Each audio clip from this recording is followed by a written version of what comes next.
Chapter 320. I, the domineering CEO, the owner of the Xingqian app, have been banned again? What kind of stupid review is this? Stupid restriction. Stupid programmer. Deduct their salaries. Deduct their salaries. Xiang Feng was infuriated when he heard his little niece's soft and gentle voice. Uncle, do you drink milk tea? Xiang Feng was speechless. Rubbish livestream, I'm not watching it anymore. Happy drink, here I come. After Xiangyi adjusted her mood, she began to prepare the milk tea. The Xiang family had a sweet taste, especially her uncle, who loved sweets the most.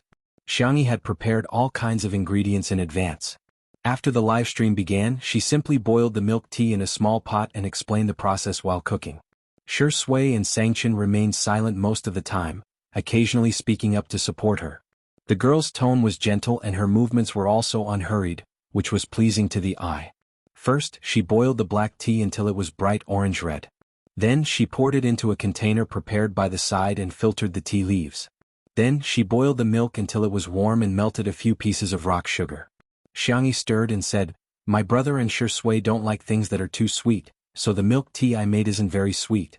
The ingredients are a bit sweeter, so if you want to have a sweet taste, you can add more ingredients." In Two Under One Roof, Xiangyi's presence was actually very insignificant apart from her cooking. She always seemed aloof from worldly affairs. She wouldn't steal the limelight, nor would she compete with the guests for anything. However, such a personality was both good and bad. Without a presence, it often gave people the impression that she was easy to bully. This was also one of the reasons why so many anti-fans were unscrupulously criticizing her. Many netizens suddenly realized that Xiangyi seemed to have spoken the most tonight while cooking the milk tea. This also allowed more people to recognize her. Just listening to her speak made them feel inexplicably healed. Li Jinyu promptly cued her. "Sister E, some viewers are asking if you bought the ingredients or made them yourself." Xiangyi raised her hand and pointed at the ingredients section. She had prepared a sumptuous meal including pudding, taro balls, mashed taro, roasted immortal grass, red beans, oats, purple rice. Of course, there was also the soul of milk tea, pearls. I just did it casually. The method is actually very simple. Take pearls for example. Boil brown sugar in water, pour it into tapioca starch, and stir it into a ball like kneading dough. Then roll it into a small ball and cook it slowly. The method of making taro balls is to steam sweet potatoes until they are cooked, press them into a paste, and then add an appropriate amount of sweet potato powder. The netizens in the live stream, "I've already recorded it. I want to cook it too. My brain can learn as soon as it's learned, my hands can't do as soon as it's done. Boo-hoo, Xiangyi is actually so gentle. I like listening to her speak so much, it's so comfortable. Pretty sister, please turn on your mic more in the future. I like it even if you tell me the recipe." Li Jinyu sighed with emotion as he watched Xiangyi introduce the milk tea snacks to the audience, and the audience's favorable impression of her increased. Live streaming was a double-edged sword. Some people gained countless fans after live streaming, while others lost their fans after live streaming. Perhaps he had been wrong all along. He had thought that Xiangyi would be low-key so as not to attract hate. But now, it seemed that letting her express herself naturally was far better than any other method to attract fans. Ding dong, the electric cooker's timer sounded. The milk and black tea were mixed and boiled to about 80 degrees before stopping. Xiangyi first filled a cup for her little uncle. Xiang Feng hurriedly stuffed it into Sangchen's hands like a hot potato. "Little Chin, you drink first." No wonder he was the #1 lackey in the Xiang family. Chapter 321. Sangchen took it with a straight face and took a sip. The aroma of the tea was refreshing and rich in milk. It had a smooth and refreshing texture. The sweetness was just right for him. Although Sangchen didn't say anything, he silently took 2 more sips. The netizens. "It must be delicious." Xiang Yi's fans even typed with tears in their eyes. "I didn't expect that one day, I would not only crave Xiang Yi's body but also his milk tea." Xiang Feng was given the second cup and excitedly added a bunch of condiments. He didn't even use a straw and simply gulped it down. "Pearl taro pudding, sweetness plus plus plus plus. It feels so good." He looked at Shi Sui provocatively, thinking to himself, "Finally there's someone behind me. My little niece scooped it for me first." In the next second, Shi Sui smiled slightly and raised his hand to add some condiments for himself. However, his hand suddenly trembled, and the spoon fell into the bowl. There was a look of helplessness in his dark eyes. Xiangyi hurriedly said, "I'll add some for you, what do you want?" "Thank you, sister E." Shi Sui looked at her innocently and gratefully. 2 spoonfuls of taro pudding, thank you. Xiang Yi added 2 spoonfuls of taro pudding for him and even placed a straw in it. She then carefully handed it to Shi Sui. She almost fed it to him herself. Xiang Feng's eyes widened as if he had been struck by lightning. In the live stream, who is this silly man? Why is he so funny? I seem to have heard Xiang Yi call him uncle before. He should be a relative. I don't believe it. Xiang Yi and Qinshin are obviously not on the same level as him. How can they be family? The netizens' disdain for Xiang Feng was almost overflowing. On Weibo, Tomato Entertainment's latest comment received tens of thousands of scoldings. In fact, it wasn't that Xiang Yi didn't have any fans, but her fans were kind enough to criticize Tomato Entertainment instead of arguing with the haters. Even Qin Wanyan had a manager to defend her. No matter how bad the public relations effect was, at least her fans wouldn't be disappointed. But what about Tomato Entertainment? The company pretended to be dead. Their last post was a Weibo post about C7's new album being released on the music platform 2 weeks ago. Xiang Yi's fans were completely enraged. Trash company, all you know is to make money? Daily question. Did Tomato Entertainment go bankrupt today? What kind of agency are you? Is the PR department dead? Just as the scolding reached its peak, Xiang Yi's manager, Anan, suddenly posted on Weibo. Little Anan V, everyone stop scolding, the dog company is going to be a human soon. When the fans saw that he was still standing by the company, they were furious. I think you don't want to be a human anymore? As Xiang Yi's manager, what have you done? The next second. Tomato Entertainment's official Weibo account, which had been dead for a long time, finally came back to life. Tomato Entertainment v. 10 minutes ago, our company and Xingchen Entertainment have completed all the procedures. Now the company's business and artists are all under Xingchen Entertainment. Our company will be starting a business restructuring today. The legal person of the new company is Xiang Yi V. Hello, President Yi, please take care of us in the future. All the fans were dumbfounded. They were dumbfounded. How did our sister Yi become President Yi? In the live stream, Xiang Feng received a notification from his assistant, telling Sister Yi that the acquisition of the company had been completed. Xiang Yi was stunned. Seeing this, Xiang Feng was furious. What's with your expression? Is it that difficult to acquire a company? Your uncle is a domineering CEO. Chapter 322. Uncle, you've acquired my management company? The girl snapped back to reality and looked at Xiang Feng in disbelief. Xiang Qin glanced at him. She couldn't be bothered to diss him for being so inefficient. Xiang Feng put his hands on his hips and said arrogantly, I've also registered your name as the legal representative. From now on you'll be your own boss. In the live stream, some netizens stubbornly refused to believe it and ridiculed. I'm dying of laughter. Do you know how much it costs to acquire a company? Tomato Entertainment may be a small company, but it's worth at least a few billion yuan. How can you buy it just like that? You're bragging to the heavens. The netizens who had already learned about the new drama on Weibo retorted. You're not convinced? Keep it to yourself. Our sister Yi is fair, rich, and beautiful. She has her brother to protect her and her uncle to dote on her. That's how domineering she is. The live stream was in an uproar, and some netizens who claimed to be professional stepped forward to say, frowny face, this financial practitioner is laughing. Fixed assets and liquid assets are two different concepts. Billionaires don't mean that they can casually take out 100 million yuan in cash. This silly guy said that he wanted to buy a company worth a few billion yuan? Does he mean that he has at least billions or even tens of billions of yuan in assets? This comment garnered the approval of many people. Exactly how can such a silly guy be a domineering CEO? If Sanction said it, it would be more believable, but since it was Xiang Feng, no one believed it. Just as this small group of haters thought that they had grasped the truth, and were ridiculing Xiang Yi in the live stream, Xiang Yi's fans, who had been quietly waiting for them for a long time, finally unhurriedly moved the Weibo post from Tomato Entertainment over. Tomato Entertainment, 10 minutes ago, our company has... The haters? The haters? Tiske. That silly guy is actually a domineering CEO? That was already frustrating enough. However, Xiang Yi's fans had become mischievous at some point. They deliberately popped up at this moment to mock. Congratulations to our sister Yi for turning from a social animal to a boss. Xiang Yi, it's impossible for her to work, she can only be a domineering CEO. I want to shout. Little uncle is awesome. Okay, after yelling he was still so naive. Using a spoon to scrape the pearls, an immortal roasting grass that can't be sucked up from the bottom of the cup is so realistic. All the trolls? Damn it, we've always been the ones angering others. I didn't expect to be angered today. On the sofa, Shui, who had been sitting beside Xiangyi and drinking milk tea obediently, suddenly asked, Sister Yi, are you going to work hard to sign artists and start your career in the future? Everyone knew that Shui's contract with Xingchen Entertainment was about to expire. Xiang Feng was confused. You're trying to jump ship right in front of me, the overbearing CEO? Xiangyi was a little embarrassed. I don't think anyone wants to sign with my company. She knew a little about management and had practiced in the world of transmigration. However, it wasn't easy to sign an outstanding artist. The trolls caught their breath and typed angrily, at least you have some self-awareness. At this moment, the sound of an argument suddenly came from outside the living room. We came first, we want to see sister first. I won't let you.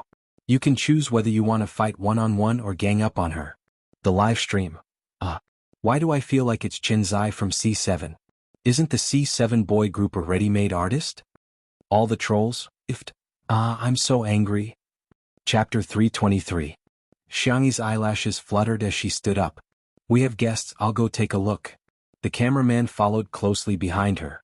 The girl opened the door and the cameraman happened to capture the scene outside. Sure enough, it was the 7 members of C7. The group's top celebrity, Jiang Qin, was arguing childishly with someone. Standing opposite him was the ruffian from Mingxi Boys High School a few days ago, Rong Huai. Can't you be reasonable? Jiang Qin clenched his fists in anger. Rong Huai still had a crew cut, and he shook his legs arrogantly. I already said that you can choose whether it's a one-on-one or a group fight. I'm not even afraid, so what are you afraid of? Trash. Before he could say the word trash, he noticed Xiangyi smiling behind the door and changed his words. Spicy chicken tastes good. Jiang Qin, do you have? Are you crazy? His captain, Shen Ci, blocked his words with his hand. Shen Ci was the standard pretty boy and he flashed a clean smile at Xiangyi. Hello, sister. Ahem, Jiang Qin wanted to say, do you have any Sichuan restaurants to recommend? Jiang Qin's ears turned red. He didn't expect his sister to see him arguing with someone. Boo-hoo, he would definitely be hated. Rong Huai was also a little uncomfortable. He whistled and pretended to be calm, but his eyes kept sneaking glances at Xiangyi, revealing a guilty conscience. Unexpectedly, when Xiangyi opened her mouth, her tone was still gentle and soft. I made milk tea, do you want to drink it? Rong Huai was the first to speak. Yes. C7, me too. The two sides exchanged glances and their swords were drawn. Xiangyi said helplessly, everyone has a share. Come in first. Rong Huai was tall, strong and experienced in fighting. He pushed Jiang Qin and the others aside and was the first to enter the living room. C7. We were too careless. He actually beat us to it. However, even if we can't beat this troublesome brat, can we not beat our own members? Thus, the 7 of them squeezed together at the door to see who would enter first. If not for Xiangyi coming over to persuade them, they would probably have fought. It could be said that this group of souls were like plastic. Because there were too many people, the sofa could not accommodate all of them, so the younger brothers all sat on the floor. Sitting on the sofa, Xiang Feng, Sangchen and Xiang Feng looked down at everyone. Xiang Feng was envious. If I were 10 years younger, my skin would be as good. Sangchen, ha. Shui chuckled. Do you two think you're any better? You're still an old man who's nearing his 30s like me. Sangchen, Shui. The whole living room was shrouded in a gloomy atmosphere. The younger brothers were shivering. Even Rong Huai moved closer to Jiang Qin. Jiang Qin wanted to protest, but Rong Huai gave him a stare. What are you looking at? If you keep looking, I'll beat you up. He was so fierce. However, when they huddled together, they didn't seem to be that scared anymore. This was probably the legendary huddling together to keep warm. Milk tea is ready. Add whatever you want. Xiangyi poured a cup for each of them. The hot milk tea seemed to have the power to bewitch people. The netizens in the stream wanted to cry but had no tears. Orders for milk tea on all major takeout platforms have skyrocketed. Everyone, please pay the advertising fee to Sister E. Thank you. Little Vase, stop it. Fatty Rua and I were already 2 people before watching the stream. Hat trash streamer. You only know how to cook milk tea every day. Can't you create a couple? Ahem, an untimely and beautiful couple. Want to know more? Chapter 324. The fans secretly extended their little fingers to test the waters. Ignorant netizens. Huh? Untimely? Let's search to see what's going on then. We accidentally fell into the trap. The main character is the one who started the love line. If you don't, you're not a surfer. In the living room, Rong Huai was like a little tyrant as he went up to grab 2 cups of milk tea. He was the kind of hooligan who wouldn't drink if he didn't. Jiang Qin protested softly, "That's not right. Sister poured a cup for each of us." Then Rong Huai smiled sinisterly and flexed his muscles. "Are you asking for a beating?" Jiang Qin was speechless. Pretend nothing happened and pretend to be a good boy who didn't like milk tea. The next second, Rong Huai's forehead was knocked. He hissed and raised his head fiercely, like a frivolous and wild wolf puppy. He met Xiangyi's calm and gentle gaze. He rubbed his forehead aggrievedly. "Why did you hit me?" Xiangyi said, "1 cup for each of us. You can give the extra cup to brother Jiang Qin." Rong Huai seemed to have heard a joke. "You want me to call him brother?" It had always been others who called him brother, okay? Xiangyi sat cross-legged on the ground, resting her chin on her hands and looking at him quietly. His eyes met hers. 1 second, 2 seconds. In the 3rd second, Rong Huai couldn't take it anymore and looked away, his ears turning red. *CK. This woman isn't reserved at all. How could she stare at him so intently? Even he was embarrassed by his stare. He reluctantly pushed a cup of milk tea to Jiang Qin. Jiang Qin was speechless. "Sob sob sob, big sister is so nice and gentle." He took a sip. The hot milk tea warmed his stomach and warmed his heart. It was slightly sweet and had a light tea fragrance. It was a perfect match with red beans and oats. However, it must be very high in calories. He definitely couldn't drink too much. He took a sip. Should I have a little more?"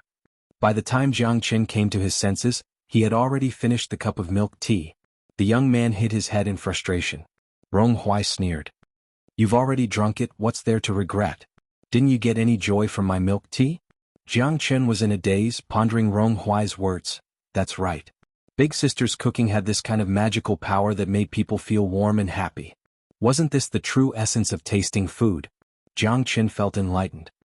"Younger brother, you are really a philosopher. A thinker." His words are too profound and too reasonable. Rong Huai thought, "I'm afraid he's a fool." "Here, add some more taro balls for me," Rong Huai ordered him casually. Jiang Qin followed his order obediently. The two of them had completely forgotten that they were still streaming. Little did they know that their interaction did not escape the sharp eyes of the netizens.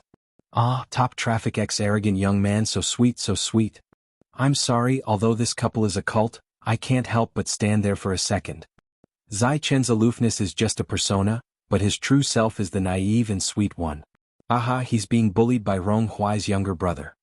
After chatting for a while, Xiangyi asked about the purpose of her brother's visit. Rong Huai cleared his throat. Jiang Qin had added a little too many taro balls for him just now, so his throat was sticky. "I plan to take the arts exam and enroll in the film academy. I heard that you started a company. Can I work there?" As if he was afraid that Xiangyi would reject him, his eyes lit up. "Sign me up. I won't let you regret it." Chapter 325. Although the young man spoke a little hurriedly, she could feel his firm conviction in his tone. He really trusted Xiangyi. Even though she knew that it was childish, she still couldn't help but be influenced by his passion. Xiangyi adjusted her sitting posture and sat upright.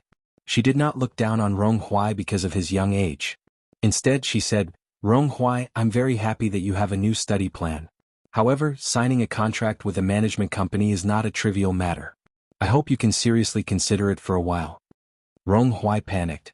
"Hey, do you despise me?" Xiangyi said gently, "No, I'm just standing from an objective point of view. You're still underage and legally you're—" "Oh." She looked at her brother for help. Sangchen crossed his long legs and said indifferently, "A person without civil capacity usually refers to a minor under the age of 8 or a minor who can recognize his own behavior." Rong Huai gritted his teeth and stared at Xiangyi with his dark eyes. There was a mix of anger and grievance in his eyes. "Sister, I know what I'm doing." He pulled out a crumpled piece of paper from his pocket, which seemed to have been torn from a notebook. He then placed it in front of Xiangyi with a sullen face. She unfolded it and saw that the word contract was written on the top. His signature was written on the bottom right corner. The handwriting was crooked, and it was even uglier than a dog's crawl. In the live stream, F***CK-san got into my eyes. This is too easy to cry. Rong Huai really trusts Sister EQAQ. This is equivalent to entrusting his future to her? I'm about to cry. I laughed out loud again when I saw Rong Huai's handwriting. Ah, it's so ugly. Xiangyi stared at Rong Hui with her clear doe eyes. Rong Hui was extremely nervous. His hands that were hanging by the sides of his trousers were clenched into fists, and his palms were sweating profusely. He was afraid that Xiangyi would criticize him indiscriminately like his parents. He was even more afraid that Xiangyi would reject him. However, Xiangyi said, "Rong Hui, thank you for believing in me." The young man was stunned. "I'll accept this contract, but I think we should both have the opportunity to choose, right?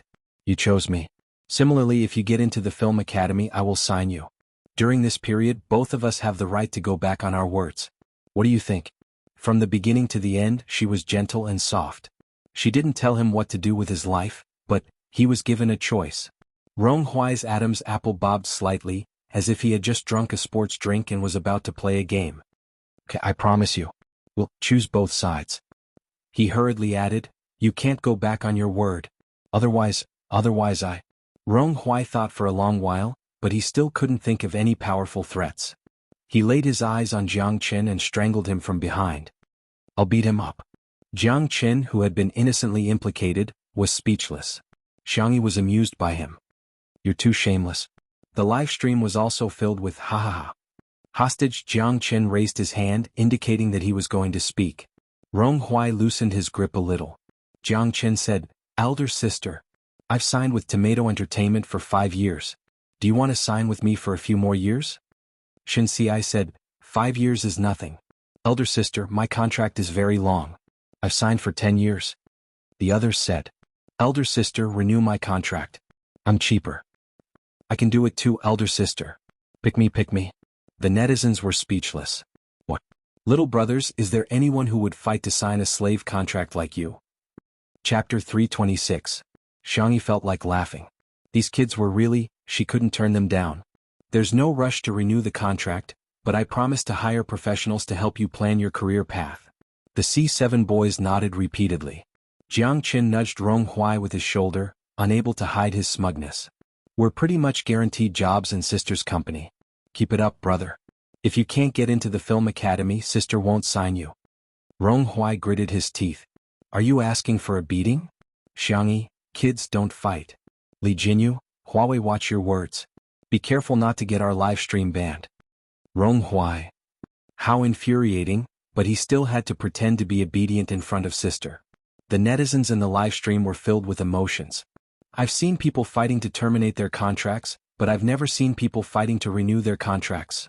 They were obviously tricked into signing the contract by the company, but now they're bragging about it. The boys are so cute and pitiful. I'm tearing up. I've always felt bad for the boys signing with this unscrupulous company, but now I see a glimmer of hope. I hope Xiangyi doesn't let them down." Someone else got the main point. "Haha, look at Shi Sui's expression, isn't it a little subtle?" Countless eyes were focused on Shi Sui's face on the screen. The man leaned lazily on the sofa, his gold-rimmed glasses resting on the bridge of his nose. His eyebrows were lowered, and his long eyelashes cast a faint shadow on his fair skin. Xiangyi inexplicably felt a chill on the back of her neck. She turned around and met Shi Sui's gaze. She was puzzled. Shi Sui said faintly, "Does Sister E hate me?" Xiangyi was dumbfounded. "No, then why didn't you sign me? Sister E, do you think I'm too expensive? Then I can make it cheaper." Shi Sui's voice was deep, and after deliberately lowering it, it sounded a little hoarse. "Or does Sister E think I can't work for you if you sign me?" His tone was weak, helpless, and pitiful. Those who heard it were heartbroken, and those who heard it shed tears. The girl was at a loss. "That's not what I meant. I thought you were joking." After all, Shi Sui was signed by his uncle's company. Moreover, his uncle was very kind to him and opened a personal studio for him. The basic work was up to his mood. In other words, Shi Sui was now no different from a free man. Why would a normal person be willing to sign with another company and put shackles on themselves? It was illogical. The netizens in the live stream were shocked. F***CK. Was I hallucinating? Shuringdi is actually begging to work. Si Chuanbai, great manager C, do you know that your artist is lovesick? Domineering female CEO X best actor of the entertainment industry. Sisters, I can do it again. It's fine if the younger brothers are fighting to sign the contract, but Shuringdi, he's basically selling his looks, his skills, and his body. Shi Sui pushed up his glasses and looked at Xiangyi with his deep eyes. He sounded a little aggrieved. I'm not joking with you. Xiang Feng said weakly, Sure Sui, I'm your boss. Hey, did you hear me? I'm your boss. Xiang Yi said in a daze, then sign it. Anyway, one more person wouldn't make much of a difference. Xiang Feng's world collapsed. Little Xiang Yi, he jumped ship in front of me and you're trying to poach him in front of me. Do you still have any respect for me? Chapter 327.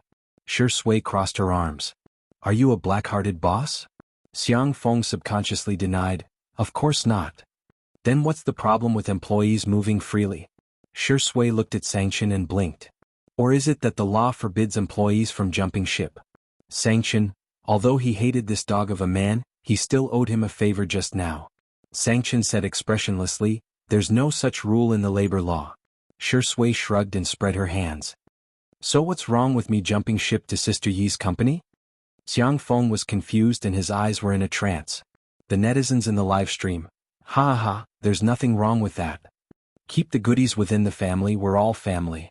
Dog head. Family is a wonderful description. Is it Xiang Yi and Xiang Feng's family, or is it Sure Sui and Xiang Yi's family? Why can you send a voice message? I can hear your demonic laughter just by looking at the text. Until the end of the live stream, countless netizens were still discussing it with relish. There were also many posts on the Melon forum, and some netizens had taken a screenshot of Xiang Yi's photo and photoshopped it with a peach blossom pattern. Title of the post: Let's all freeload off Xiang Yi's luck with the opposite sex. Text of the post: First of all, I was a fan of Sister Yi's looks when I first watched the live stream, but now I'm a genuine fan of hers. Haha. After some statistics, Sister Yi is really attractive, not derogatory. First, it was the cute little brother Yan Nai, then the boys from Mingxi Boys High School. I strongly pick Rong Huai. The high school boys are so cute. Go. There were also Jiang Chen's children from C7, as well as Shiringdi, who was almost 30 years old. In terms of looks, Sister Yi is a great beauty, but the wonderful thing is that her eyebrows are youthful, round, and not aggressive. Simply put, she has the kind of looks that are popular with elders. Both boys and girls will feel comfortable looking at her. Of course, Sister Yi's personality is also very good. Her gentle womanly charm both men and women. However, I think the most important point is that Sister Yi is the reincarnation of a peach blossom spirit. That's why she has such good luck with the opposite sex. I'll post it when I find a boyfriend. Because the post was so silly it was soon pushed. What the hell? Superstition? Upstairs, what do you know? This is called seeking spiritual sustenance from theology. I'm Peach Blossom Spirit. You're a fake fan. Peach Blossom Deity was more like it. The peach blossoms were bright and dazzling. Her, with her husband. In short, this post was inexplicably popular and at one point it was pushed to the top 3 most popular areas of the Melon forum. Before Xiang Yi went to bed, she received a WeChat message from Anan. Anan Haonan, suck. Anan Haonan, suck stars. Xiang Yi slowly sent a few question marks over. Anan made a voice call. Sister Yi, I heard you're a peach blossom immortal. Let me suck. I also want to have good luck with the opposite sex and be single. Xiang Yi was confused. But I'm single too, Anan blurted out. Aren't you married to Shiringdi? You've already taken wedding photos and gone on your honeymoon? Sorry I cowed out too much. Sure Sui and I? Xiang Yi looked innocent. There's nothing between the two of us. Before she finished speaking, there was a knock on her bedroom door. A gentle but seductive voice slowly sounded. Sister Yi, are you asleep? Chapter 328. On the other end of the screen, Anan. He was suddenly excited. He lowered his voice and covered his mouth as he laughed. Oh, it's really nothing for me to come looking for you in the middle of the night, Xiang Yi. It's not what you think. Okay, no need to say anything, I understand. Anan gestured. Darling, don't worry, I'll support you no matter what you do. Do your best and defile Shiringdi. Okay. Slap. The call ended. Xiang Yi, #what should I do if my manager is too silly? She tidied up her nightgown and draped a small blanket over her shoulders before walking towards the door in her slippers. As soon as she opened the door, she was greeted with a beauty attack. Sure Sui took off his sunglasses, revealing his deep brows and pure black pupils as he looked at her with a faint smile. The pajamas seemed to have been bought too big. The collar was loose, revealing a large area of cold white skin and clear collarbones. Xiang Yi almost imperceptibly swallowed her saliva. The girl hadn't realized that her feelings for Sure Sui were different from her feelings for her brother. It's so late, what's the matter? Xiangyi asked. Sure Sui, let's go pick up Xiao Naofu together tomorrow? It must be homesick. Xiangyi, okay, I was planning to go tomorrow anyway. Oh, suddenly, a bony hand covered the top of her head, the movements gentle and delicate. There's a feather on it. As an older brother, helping his sister twist a feather didn't seem like a big deal. Maybe it's from the pillow. Xiangyi forced herself to remain calm. After waiting for a few seconds, Sure Sui still didn't look like he was done. She couldn't help but ask, Are you done? Yeah. Sure Sui retracted his hand, his voice low and mellow. But, as he moved, the originally loose pajamas slipped down, revealing a thin but not weak shoulder. Your clothes. Xiangyi whispered, her voice as soft as a mosquito's. Sure Sui blinked. What did you say? Xiangyi looked calm and composed as she draped the small blanket over Sure Sui. It's cold, wear more. Sure Sui was stunned for 2 seconds before her expression returned to normal. Thank you. You're welcome. I'm going back to my room. Xiangyi turned into the room and closed the door. She leaned against the door and patted her chest. His heart was beating abnormally fast. Outside the door, Sure Sui lowered her long eyelashes and stood in place for a while. Then she chuckled softly. Not far from the French window, Sangchen, who was dressed in black silk pajamas, seemed to be one with the darkness. He gripped the cup tightly, as if he was a cedar covered in icicles on a distant mountain. I think you don't want your leg anymore. He didn't specify which leg he was referring to. Sure Sui slowly walked a few steps in front of him. She wrapped the small blanket tightly around herself as if she was showing off. The fragrance of her hair still lingered on it. Are you angry again? Brother-in-law, Sangchen! Exclamation point. The man's eyes were cold and his tone was cold. What did you call me? Sure Sui looked at him innocently. Brother-in-law, can you break my leg the day after tomorrow? After all, I'm going to pick up the child with Sister E tomorrow. Sangchen gritted his teeth. Child? Sure Sui chuckled. Yes, Sangchen was so angry that he started to roll up his sleeves.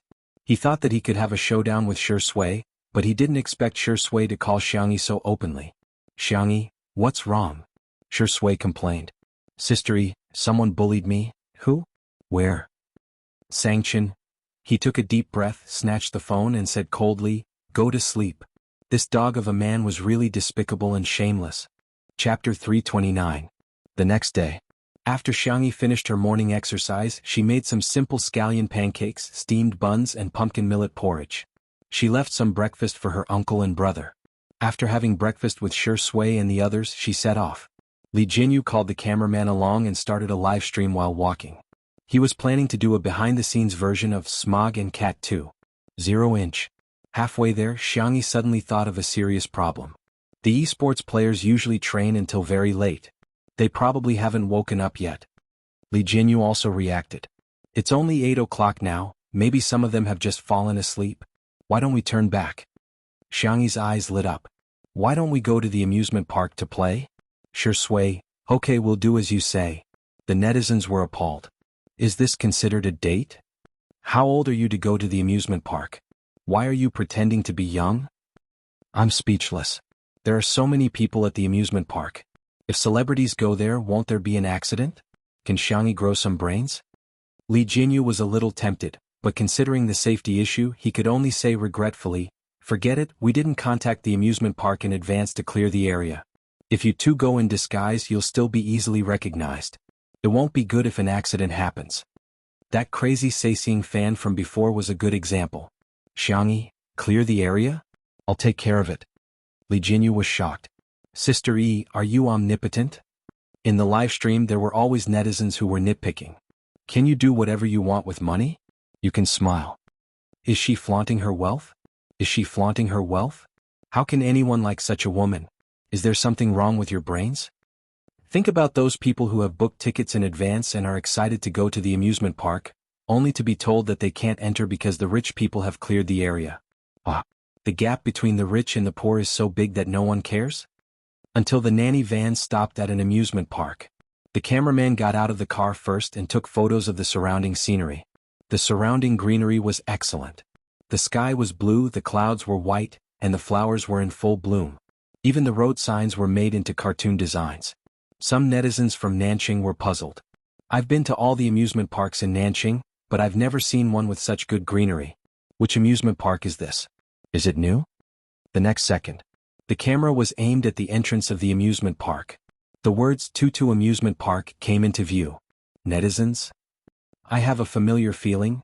No, impossible, I don't believe it. Does Xiangyi have an amusement park at home? Li Jinyu was also surprised when he saw the name of the amusement park. He asked weakly, Sister Yi, this isn't also your family's business, right? Xiangyi was a little embarrassed. It was built by my grandfather. It's not open for business. This is actually a mini version of the amusement park. It's very small inside, about 1/10 the size of a normal amusement park. There are only merry-go-round rides, but it should be just enough for us to play for a few hours. Li Jinyu? 10% is already a lot. Isn't it better to build a house? He had been a social worker at Muyao TV for several years, but he hadn't even saved up enough money for a down payment on a house. In the live stream, poverty has really limited my imagination. Come out and get beaten up. Your family's little amusement park won't affect others at all. What should I do? I suddenly have an idea. Shi Sui might as well not marry Sister Yi and marry into her family as a gigolo. Chapter 330. Is there such a good thing? Shi Sui, get out of the way. Let me do it. Sister Yi, let's discuss this. Don't be so rigid about gender, okay? Look at you people, do you even have any integrity? All you know is to marry into the family. Mom, I'm your child that you've lost for over 20 years. Haha, you're making me laugh to death. Sister Yi is only 20 years old, how can she give birth to a child in your 20s? The silly netizens were having so much fun with the jokes that they drowned out the haters' comments. The procedure to enter the garden was very simple. They had to scan their faces. There were only a few staff members, but their service was very good. Xiangyi and Shi Sui went in first. Li Jinyu said in all seriousness, isn't this something only children play? Old Zhang, let's shoot properly later and try to make it feel like an idol drama. The netizens commented, Director Li, you must be a fan. How can you conspire loudly? The cameraman Old Zhang nodded. Yes, that's for sure. I'm already in my 40s, why would I play this? A few minutes later, Li Jinyu sat on the merry-go-round and laughed like a fool. Haha, this thing is quite fun. Oh, let's go higher, let's go higher. Little brother, can you double the speed? The staff member had a Mona Lisa smile on his face. Sure. Li Jinyu said, Old Zhang, come on. Hurry up and come with me. A merry-go-round that's twice the speed is one of a lifetime. If you miss it, you'll have to wait until your next life. Old Zhang was tempted. Then I'll play 2 rounds with you. Hence, the manual position became a fixed position. The netizens in the livestream were laughing like crazy. Director Li, Old Zhang, so fragrant. You two wake up.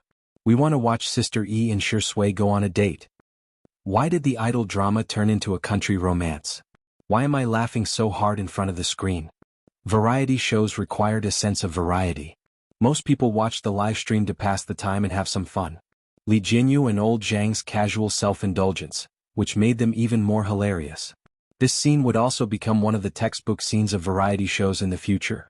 On the other side, the theme of the entire amusement park was rabbits. There were cute big rabbits, small rabbits, white rabbits, and gray rabbits everywhere. Most of the amusement facilities were also related to rabbits. Xiangyi was playing a game of Hit the Rabbit. She had liked to play this game since she was young. The feeling of smashing rabbits with a carrot hammer was especially stress-relieving. Shi Sui, on the other hand, was interested in the cotton candy being sold at the side. He stared straight at it, and the young lady in charge of selling the cotton candy blushed under his stare. Well, do you want some? I'll give you one. Shi Sui thanked her with a smile and waved at her. However, after Xiangyi finished playing with the rabbit, she felt her sleeve being gently tugged. She looked up and saw Shi Sui's wet eyes. She looked pitiful. Xiangyi's tone was like coaxing a cub. What do you want? I'll buy them all for you. I have money. Putting everything else aside, if the annual income of Tutu's farm was made public, it would be enough to make people gasp in amazement. Not to mention, Xiangyi also had the supplementary cards of the entire Xiang family. Her grandfather had given her a building, her grandmother had given her a floor of a shop, her aunt had given her a small gemstone mine overseas, and so on.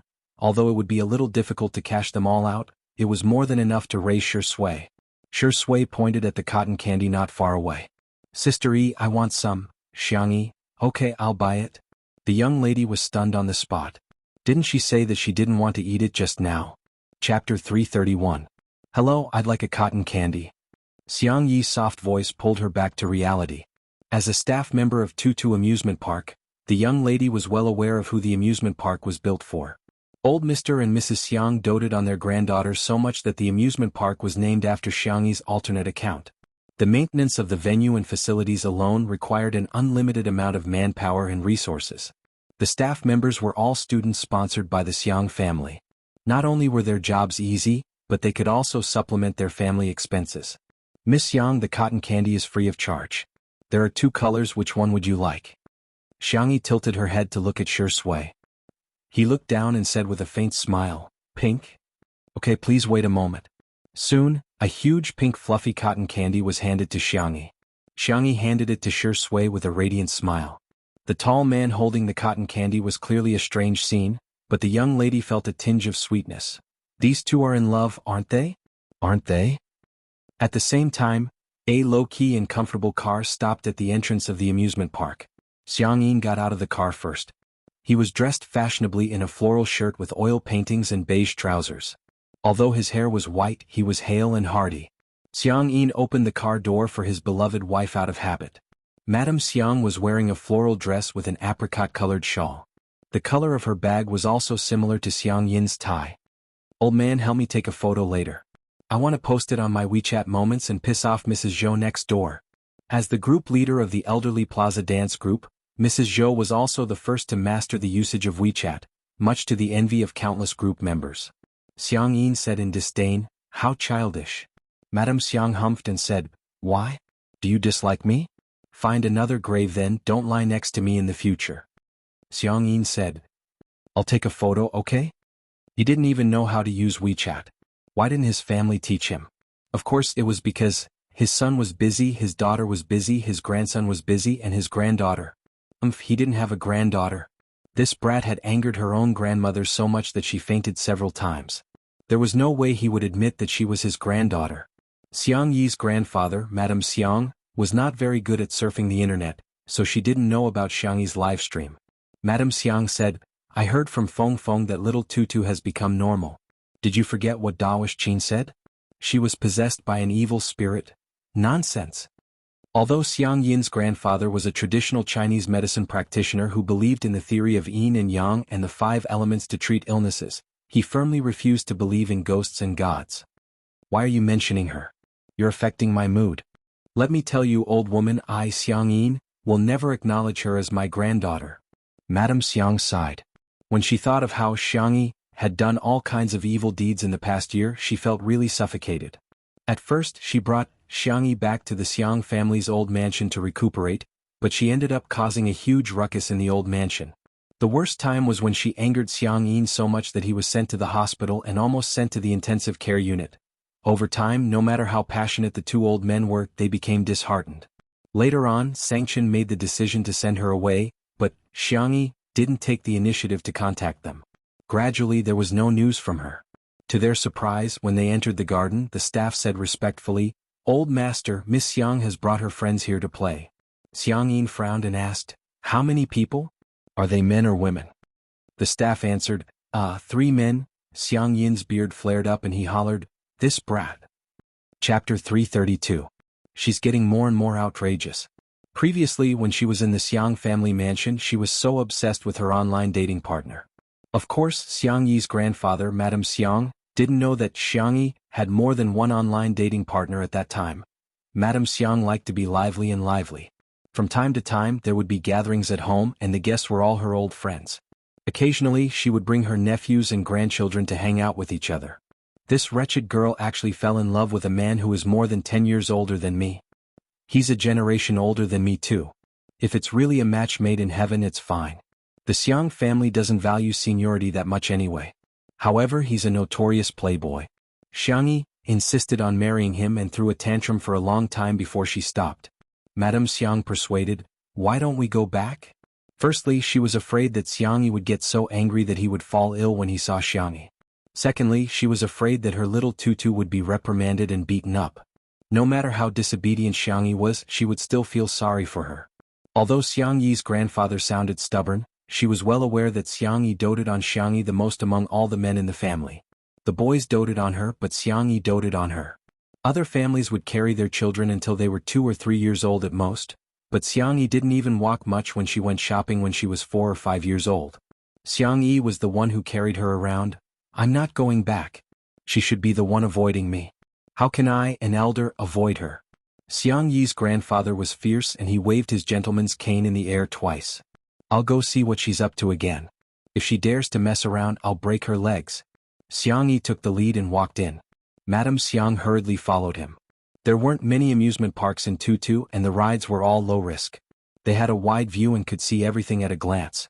As soon as Xiang Yi's grandfather, Madame Xiang, entered, she saw Li Jinyu and old Zhang, who were still on the merry-go-round, were having a great time.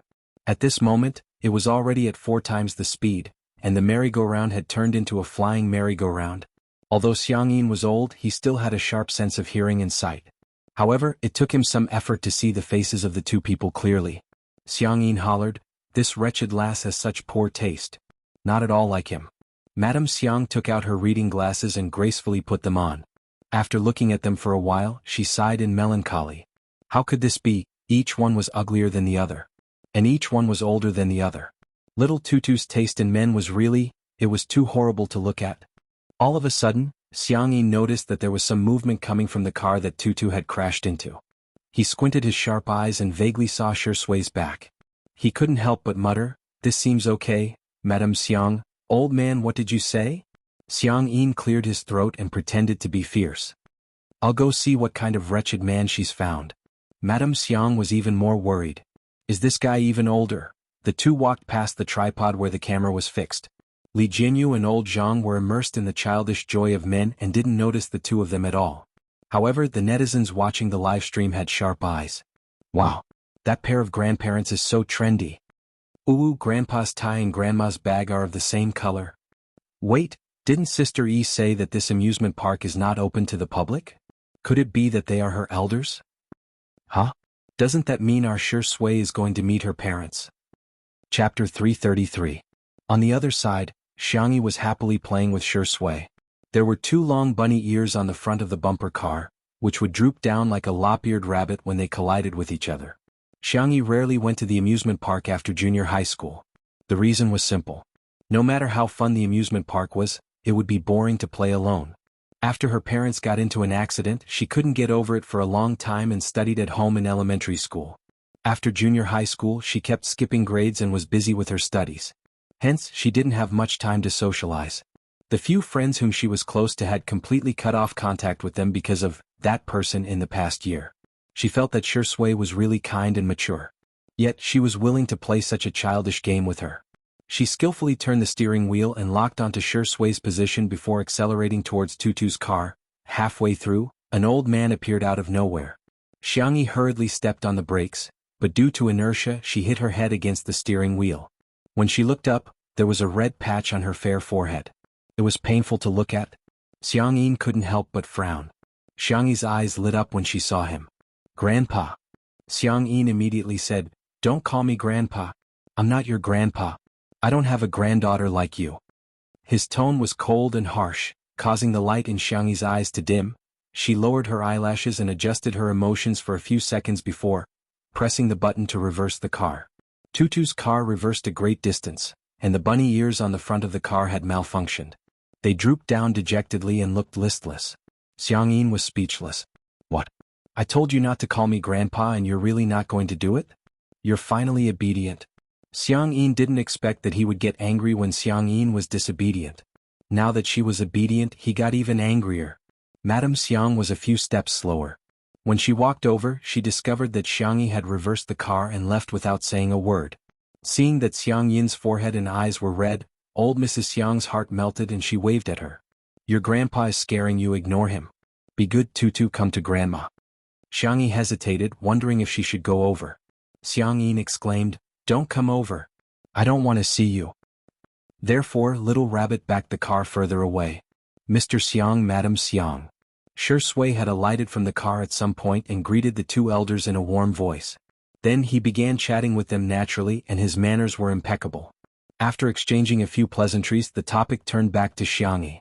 Xiang Yi's grandfather said sarcastically, "She has the time to come to the amusement park with you but doesn't have the time to visit me at the old residence." I think she doesn't take me seriously at all. Sure Sui said apologetically, Grandpa, you've misunderstood. It's not that Sister E doesn't want to go. It's because of work. We're here today to shoot some material. He glanced in the direction of the merry-go-round, his temples twitching. That's our show's director and cameraman. They're doing a live broadcast. Just as he was about to explain what a live broadcast meant, he heard Madame Xiang say, live broadcast? I've heard of it before. Live broadcasts sell goods. It's like shopping on TV. I've seen Mrs. Zhou's grandson next door teach her how to shop. She was really envious because neither she nor Xiang Yi knew how to shop. Sure Sui smiled and asked, Grandma, what do you want to buy? Do you want Sister E to come over and buy it for you? Before Madame Xiang could answer, Xiang Yin interjected, no. Mate. Chapter 334. Madame Xiang retorted, do you know how to do it? Xiang Yin said guiltily, I can learn. You've already learned it several times, Madame Xiang said, exposing him mercilessly. Xiang Yin thought, you're hurting my feelings, old woman. He retorted stubbornly, anyway, I don't want that wretched girl to teach me. I'm telling you, if she ignores me, I won't say a word to her either. Xiang Yin was full of energy and roaring loudly. Xiang Yi vaguely heard what he said and wanted to hide in a corner, but the car didn't move at all. She looked up and realized that Sure Sui had pressed the switch with her fair and slender fingers. Where are you going to hide? Sure Sui asked smilingly while looking down at her. Xiang Yi looked away and said, I'm not hiding. She just felt a little aggrieved. It was clearly not her fault, but she had to be scolded by her grandfather who used to dote on her the most. Sure Sui stared at her for a few seconds before leaning forward and squatting beside her. She said in a low and gentle voice, Sister E, running away is useful, but it's not the best way to solve problems. If you don't want to face it, I'll leave with you. If you're willing to face it, I'll stay with you too. Grandpa and Grandma aren't that scary, are they? His persuasive tone made Xiang Yi's heart waver. Sister E, if you're scared, you don't have to hide so far away. Sure Sui smirked and continued, just hide behind me. She didn't know why, but inexplicably Xiang Yi was a little touched. She felt that Sure Sui was so mature while she was so childish. She didn't deserve to be a fan anymore. My grandpa is very painful when he beats people up. As a hot-tempered traditional Chinese medicine practitioner, Xiang Yin's grandpa would often say, I'll blow a swana at your grave, to his patients who refused to listen to his advice. He was also very ruthless when he beat people up, and Xiang Yin's uncle would often be beaten to tears. "It's okay, I can take a beating." A few seconds later, Xiang Yi pursed her lips and said, "Okay then. I'll go see Grandpa." Xiang Yin rubbed her head gently. "Sister Yi, you're so obedient." After Li Jinyu and old Zhang let go of themselves and reaped the joy, they finally remembered their original job. They hurriedly carried the camera and other livestream equipment to Xiang Yi. Coincidentally, he saw that Xiang Yi was driving Tutu's car and had Sure Sui sit in the front passenger seat. Xiang Yi even reminded him to fasten his seatbelt. Although Tutu's car was a two-seater, Sure Sui was tall and had long legs. After sitting in the car, the originally small space became even more cramped. Their arms seemed to be touching each other.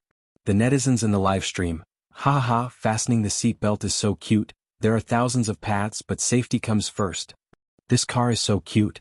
You wanted it. I want it." The two of them drove to Xiang Yi's grandfather, Madame Xiang. Sure Sui got out of the car while Xiang Yi was still hesitating. The man chuckled and opened the car door for her. He drew a half circle in the air with his hand, as if inviting a proud and elegant princess to dance. "Princess Tutu, please get out of the car." Xiang Yi was speechless. She was a little embarrassed, but she was also a little happy to have a way out. She got out of the car and tugged at the hem of her clothes uncomfortably. She said softly, "Hello, Grandpa and Grandma." Xiang Yin was speechless. She's calling me Grandpa again. She's so obedient. But does she think I'll forgive her just like that? How naive. I'm the most difficult old man to coax in this world. My wife is the most difficult old woman to coax in this world. Don't even think about coaxing us. To his surprise, Xiang Yi asked gently, "Grandma, shall I teach you how to buy things in the live stream?" Madame Xiang exclaimed, "Sure, sure. Ah, Tutu is so sensible." Xiang Yin was speechless. Chapter 335. Old Mr. Xiang was confused and he hinted at Madame Xiang with his eyes. "Didn't we agree to stand on the same side?" Madame Xiang rolled her eyes at him. "We didn't agree. Little Tutu is so obedient and soft, which means that Taoist Master Qin was right. The evil has already left. How can I not pamper and protect my granddaughter? Xiangyi slowed down her speech and taught her in detail. Grandma, take out your cell phone first, then click on this orange app and click on the search box at the top. Madame Xiang didn't manage to learn it after listening to it once. Xiangyi impatiently taught her the second time. Finally, Madame Xiang learned how to search for the live stream and clicked on the live stream that was ranked number 1 in real time. Dear viewers, this rag absorbs water and it's excellent. There are also several colors to choose from. It's priced at 59.99 yuan in the supermarket and 19.99 yuan in our live stream for a super low discount. The first 10,000 people to bid for the treasure will be given an additional 100 milliliters of natural, pollution-free fruit and vegetable detergent. The live stream host shouted enthusiastically, and at the critical moment she suddenly exclaimed, "Our live stream is limited to 50,000 copies. Dear viewers, 54321, upload the link." Madame Xiang said anxiously, "Little Tutu, hurry up and buy it, otherwise you won't be able to buy it." Xiang Yin was speechless. It's not like we don't have rag in our house. Besides, when have you ever done any housework? Madame Xiang barked, "Shut up." Xiang Yin said, "Okay." Seeing this scene in the live stream of Two Under One Roof, the netizens almost burst into laughter. I'm watching a live stream? Grandma looks just like the first time I saw a live stream selling goods. Ha, I can't take it anymore.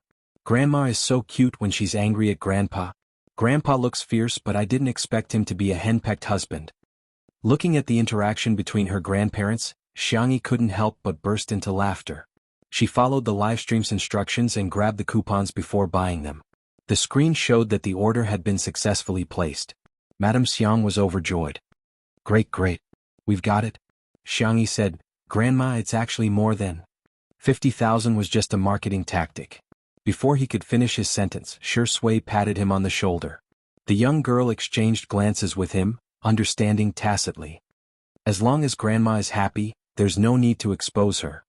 Then the host started to show the second product. This is a pair of men's sports shorts. It absorbs sweat and is easy to wear. Original price blah blah blah. Madame Xiang said in disdain, "Little Tutu, isn't there a skip button?" Xiangyi shook her head. However, Xiang Yin was a little anxious. He hollered at the screen, "Why are you speaking so quickly? Kid, speak slowly." He didn't even hear it clearly. The netizens in the live stream. Reality, the reality of the world? Ha. Does anyone want to go to the streamer's live stream and spam, "Speak slowly"? My sister is the same. She's so obsessed with shopping for herself. When I asked her to buy me socks, she said, "You're not worthy, cac." The live stream soon finished describing the product and Xiang Yin was obviously a little tempted. He egged Madame Xiang on. "Old woman, buy it for me." Madame Xiang said leisurely, "It's not like you don't have any pants to wear. It'd be a waste to buy so many." Xiang Yin was speechless. Madame Xiang did it on purpose. After getting along with Xiang Yin for decades, she had a firm grasp of his character. Sure enough, after being rejected by her, Xiang Yin crossed his arms angrily. He didn't want to buy it at first, but when he heard the live stream say that there were only 5,000 pairs left, he couldn't help but poke Xiangyi's arm. It was the kind of touch that caused him to leave immediately. He said arrogantly, "Hey, buy it for me." Chapter 336. Xiangyi froze in shock. Is Grandpa talking to me? Seeing that she was ignoring him, Xiang Yin said reluctantly, "I'll give you money. I won't take advantage of you." A faint smile appeared in Shi Sui's eyes. Madame Xiang turned around and covered her mouth as she snickered. Who was the one who said he was going to ignore little Tutu? How many minutes has it been? Xiangyi snapped back to reality and said, "Grandpa, I'll buy it for you now. What color do you want?" Xiang Yin humphed and said, "Black one, it'll go well." He had learned the word, "go well," from Madame Xiang. Women are so troublesome. They've been wearing couple outfits for decades and yet they don't get tired of it. He had no choice but to wear it with her. Xiangyi smiled and said, "Okay." There were some haters in the live stream. She bought it just like that? She didn't even ask for his size. She's so careless. I'm dying of laughter. What kind of rich and beautiful girl is she? She's trying to please Grandpa with a pair of pants that cost more than 100 yuan. Serves Grandpa right for not liking her. After all, boys are meant to carry on the family name while girls are meant to be outsiders sooner or later. In the next second, Xiangyi said, "Grandpa, I remember that you wear XL. Can I buy XXL pants for this pair of pants? It'll be more comfortable if the sweatpants are looser." Xiang Yin muttered softly, at least you still have some conscience. Madame Xiang said smilingly, "Little Tutu, let me test you. What size shoes do your grandpa and I wear?"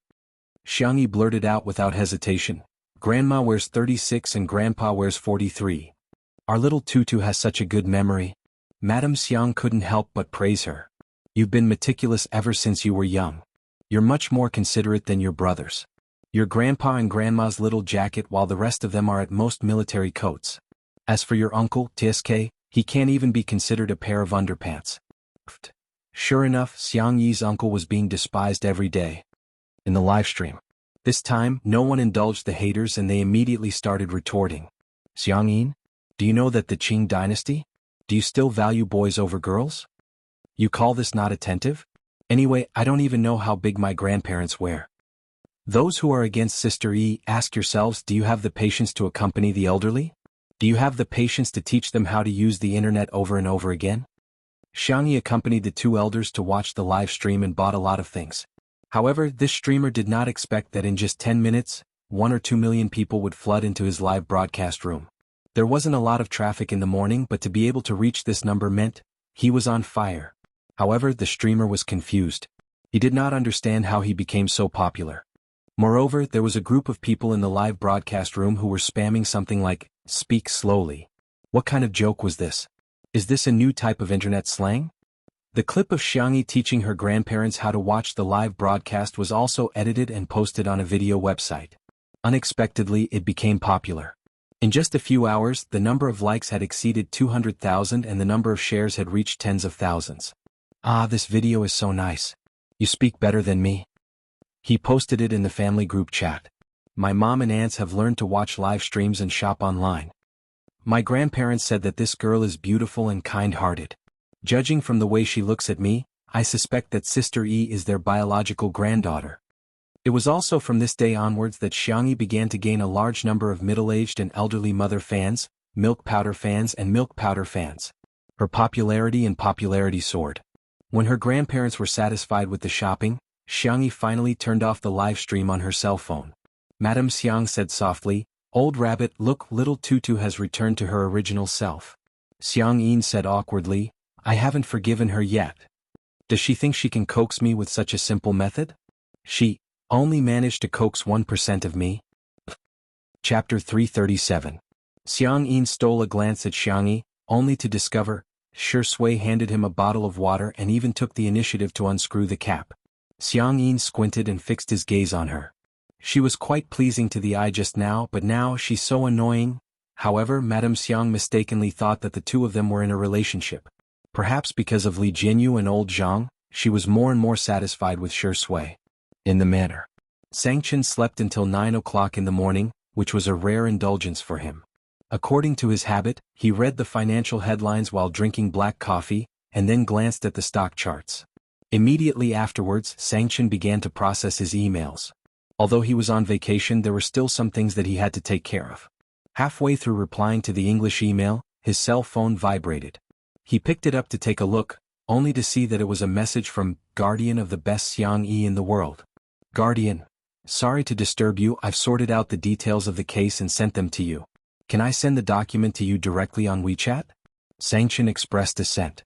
Soon, Guardian sent the document over. Sangchen opened it and skimmed through it before carefully combing through it. The gist of it was that Guardian's good friend had graduated from college this year and she majored in chemistry. When she applied for a job, she came in first in the written test and interview.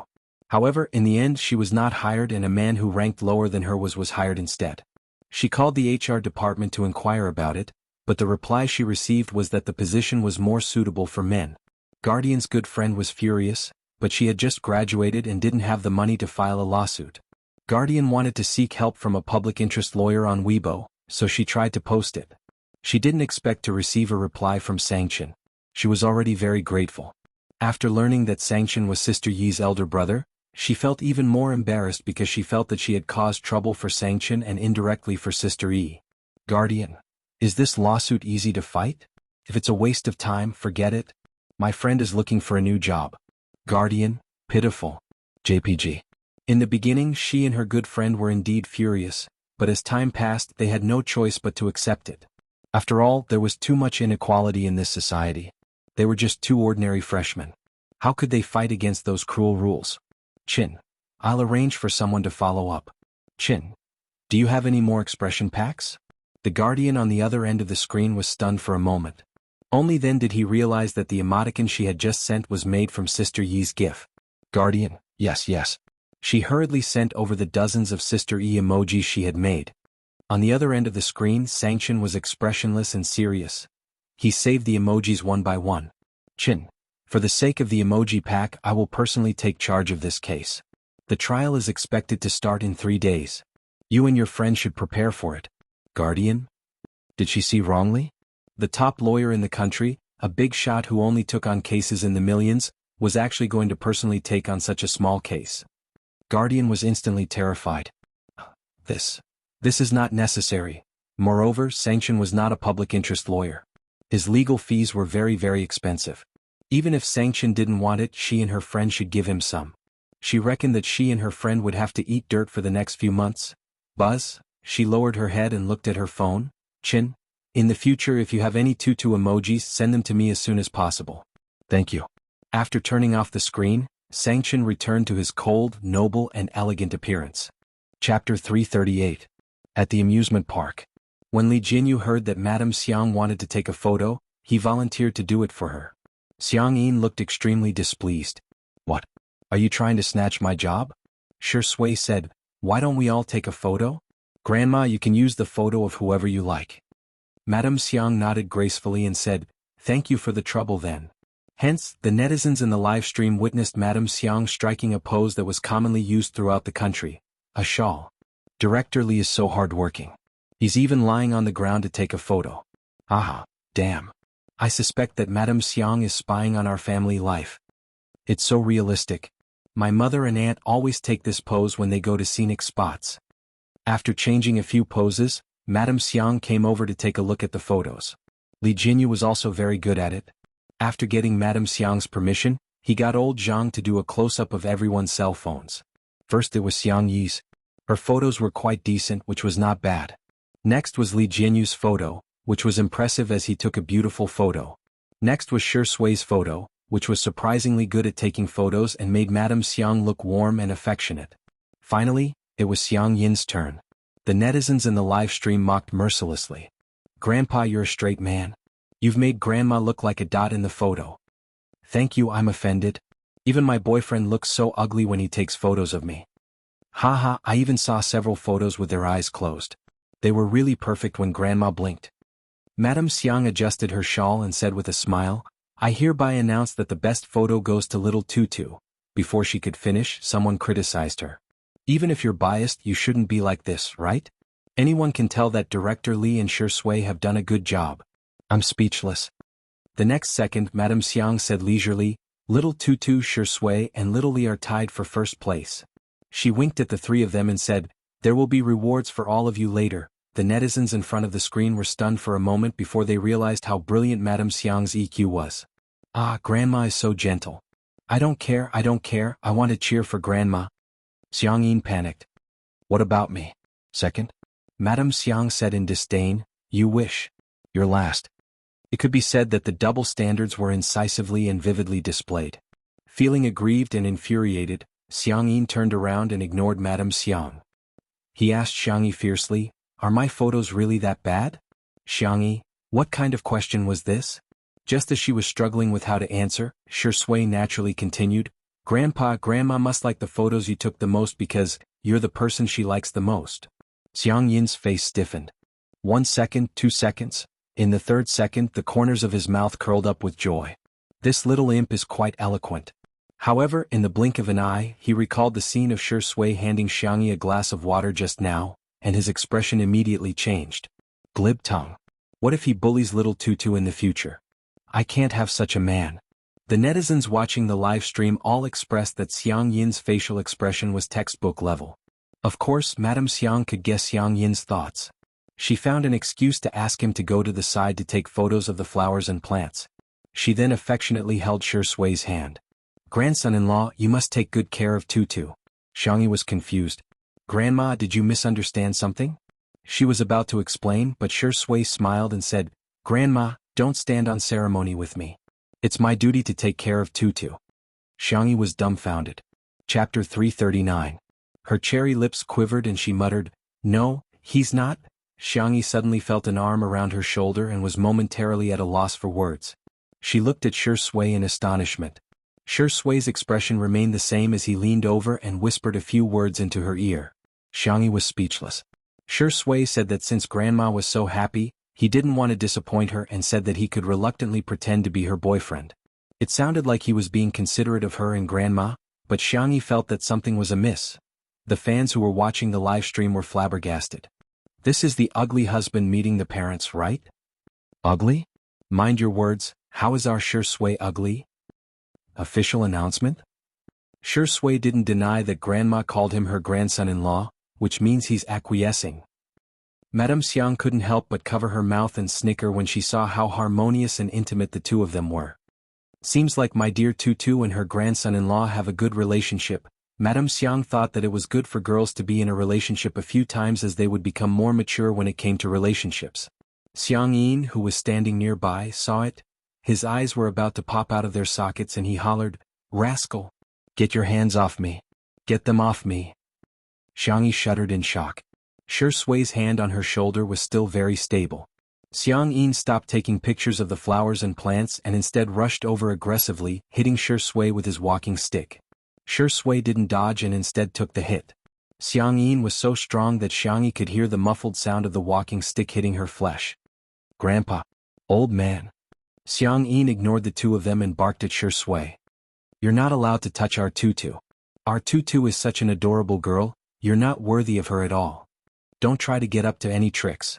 As long as I'm around, don't even think about abducting Tutu." He took a deep breath and added fiercely, "No man can do it." When the netizens in the live stream saw this scene, some were worried while others were gloating. "Wow, Grandpa is so fierce, it must have hurt a lot. Glass shards again? Grandpa, don't torture them, Q. Why is this old man so cocky? How dare you look down on our Shi Sui? Please, your granddaughter is the one who doesn't deserve it." That's great, please break them up. I've long disliked the vase fairy. Why does she get all the good things? She should just die alone as an old nun. Hee hee. Even Li Jinyu thought that Shi Sui was going to fail this time. As a director, especially a variety show director, he was very good at reading people's eyes. Artistes who used a love script to act and those who truly liked someone were completely different. He had long seen through Shi Sui's feelings for Sister Yi. Shi Sui has been too careless this time. She had improved Madame Xiang's impression of her but caused Xiang Yi's grandfather to detest her greatly. That was simply not worth the loss. Unexpectedly, before Xiang Yi's grandfather swung his cane again, Xiang Yi pulled Shi Sui back with one hand and grabbed Xiang Yi's cane with the other. "Grandpa, you've misunderstood, I'm not going to his house." Xiang Yi's grandfather hollered, "Do you still want him to marry into our family?" Madame Xiang coughed lightly and said, "It's not impossible." Xiang Yi's grandfather flew into a rage. "I don't agree to this marriage." He straightened his back and waited for Xiang Yi to promise him that she would draw a clear line between her and Xiang Yi. In the next second, Xiang Yi swallowed her saliva and ran away with Shi Sui. The netizens were dumbfounded. Xiang Yi's grandfather was speechless. "What? You want to elope?" Chapter 340. Xiang Yi and Shi Sui were running so fast that Li Jinyu and old Zhang chased after them for a long time but still couldn't catch up. Instead, they were exhausted. "Oh my god, I can't take it anymore, I'm exhausted," Li Jinyu said, panting heavily. Old Zhang was carrying equipment that weighed dozens of kilograms and was so tired that he couldn't speak. Li Jinyu leaned in front of the camera and said, "Hee hee, maybe you guys want to see the two of us continue the merry-go-round?" The netizens were appalled. "Ah, go away. You're so ugly." "Shi Sui, Sister Yi, you're so beautiful." "Director Li, you're so ugly." "Sui, perform a 360-degree Thomas spin for Daddy and I'll forgive you." Li Jinyu was quite good at controlling the situation. Amidst the laughter, he temporarily turned off the live stream. He muttered to himself, "Daddy sure is indeed Daddy sure. He's able to turn the tables and show off. So what if I offend Xiang Yi? So what if I get beaten up? I got Sister Yi." On the other hand, after making sure that they were far enough away, Xiang Yi breathed a sigh of relief and said, "You scared me to death, Grandpa is so fierce." She felt that if they didn't leave now, Grandpa would break Shi Sui's legs. Shi Sui ran with her for such a long distance but his breathing was not irregular at all. In fact, he was even in the mood to tease her. Sister Yi hand. Xiangyi hurriedly let go of his hand as if she had been electrocuted. Don't get me wrong, I'm just afraid that you'll get beaten up by Grandpa. Yes, I know. Meeting the man's smiling eyes, Xiangyi suddenly had a feeling of discomfort. Ahem, I'll call Grandma and then we'll go pick up Xiao Naofu. Okay. Xiangyi went to the side to make a call. Shi Sui could vaguely hear her acting coquettishly. When she was acting coquettishly, her voice was gentle and soft, but it was sweet. However, when she returned to his side, she regained her composure and said, Grandma said that she would help me coax Grandpa. But then again, why do the two of them think that we're in love? The girl was confused. The actor who had caused the misunderstanding to deepen didn't change his expression. Maybe it's because my brother is too likable. Xiangyi? Don't you know that you have to make an appointment to go on a blind date with your brother during the new year? Xiangyi? She was shocked. Shi Sui. I know I'm no longer a fan. I'm not fit to be a fan. Is Shi Sui that popular in the matchmaking market? No wonder Grandma liked him so much. She was curious. What does it feel like to go on a blind date? Is there really such a weirdo as described on the internet? Nan had previously shared a love gossip post with her, scolding those top-notch blind dates. Shi Sui, do you want to know? He chuckled softly. Next New Year, how about I give you a walk-in experience? Xiangyi thought he was joking and said, it's not right to cut in line. Why don't I line up? Shi Sui stopped in her tracks. Then, as if nothing had happened, she caught up with her. Okay, I'll call you when it's your turn. At the Logic Esports base. Xiangyi and the rest arrived at 11 o'clock. Apart from Xiao Naofu, who was still alive and kicking, no one else had woken up. At this moment in the living room, Xiangyi stared at the huge cat tree, the luxurious cat villa, and the rich cat playground and fell into deep thought. Did I treat Xiao Naofu too badly? Brother and the rest are too nice to Xiao Naofu? She somehow felt like a poor child who had gone to a rich relative's house to be pampered. Hearing the footsteps, Xiao Naofu turned around and wagged its tail excitedly before scurrying towards Xiangyi. Oh, stupid woman. I want a hug. I want a kiss. All of a sudden, a pair of large hands grabbed the back of Xiao Naofu's neck and raised it in front of him, smiling lazily. Xiao Naofu, long time no see. Do you want a kiss with your brother? Get lost, damn it. Chapter 341.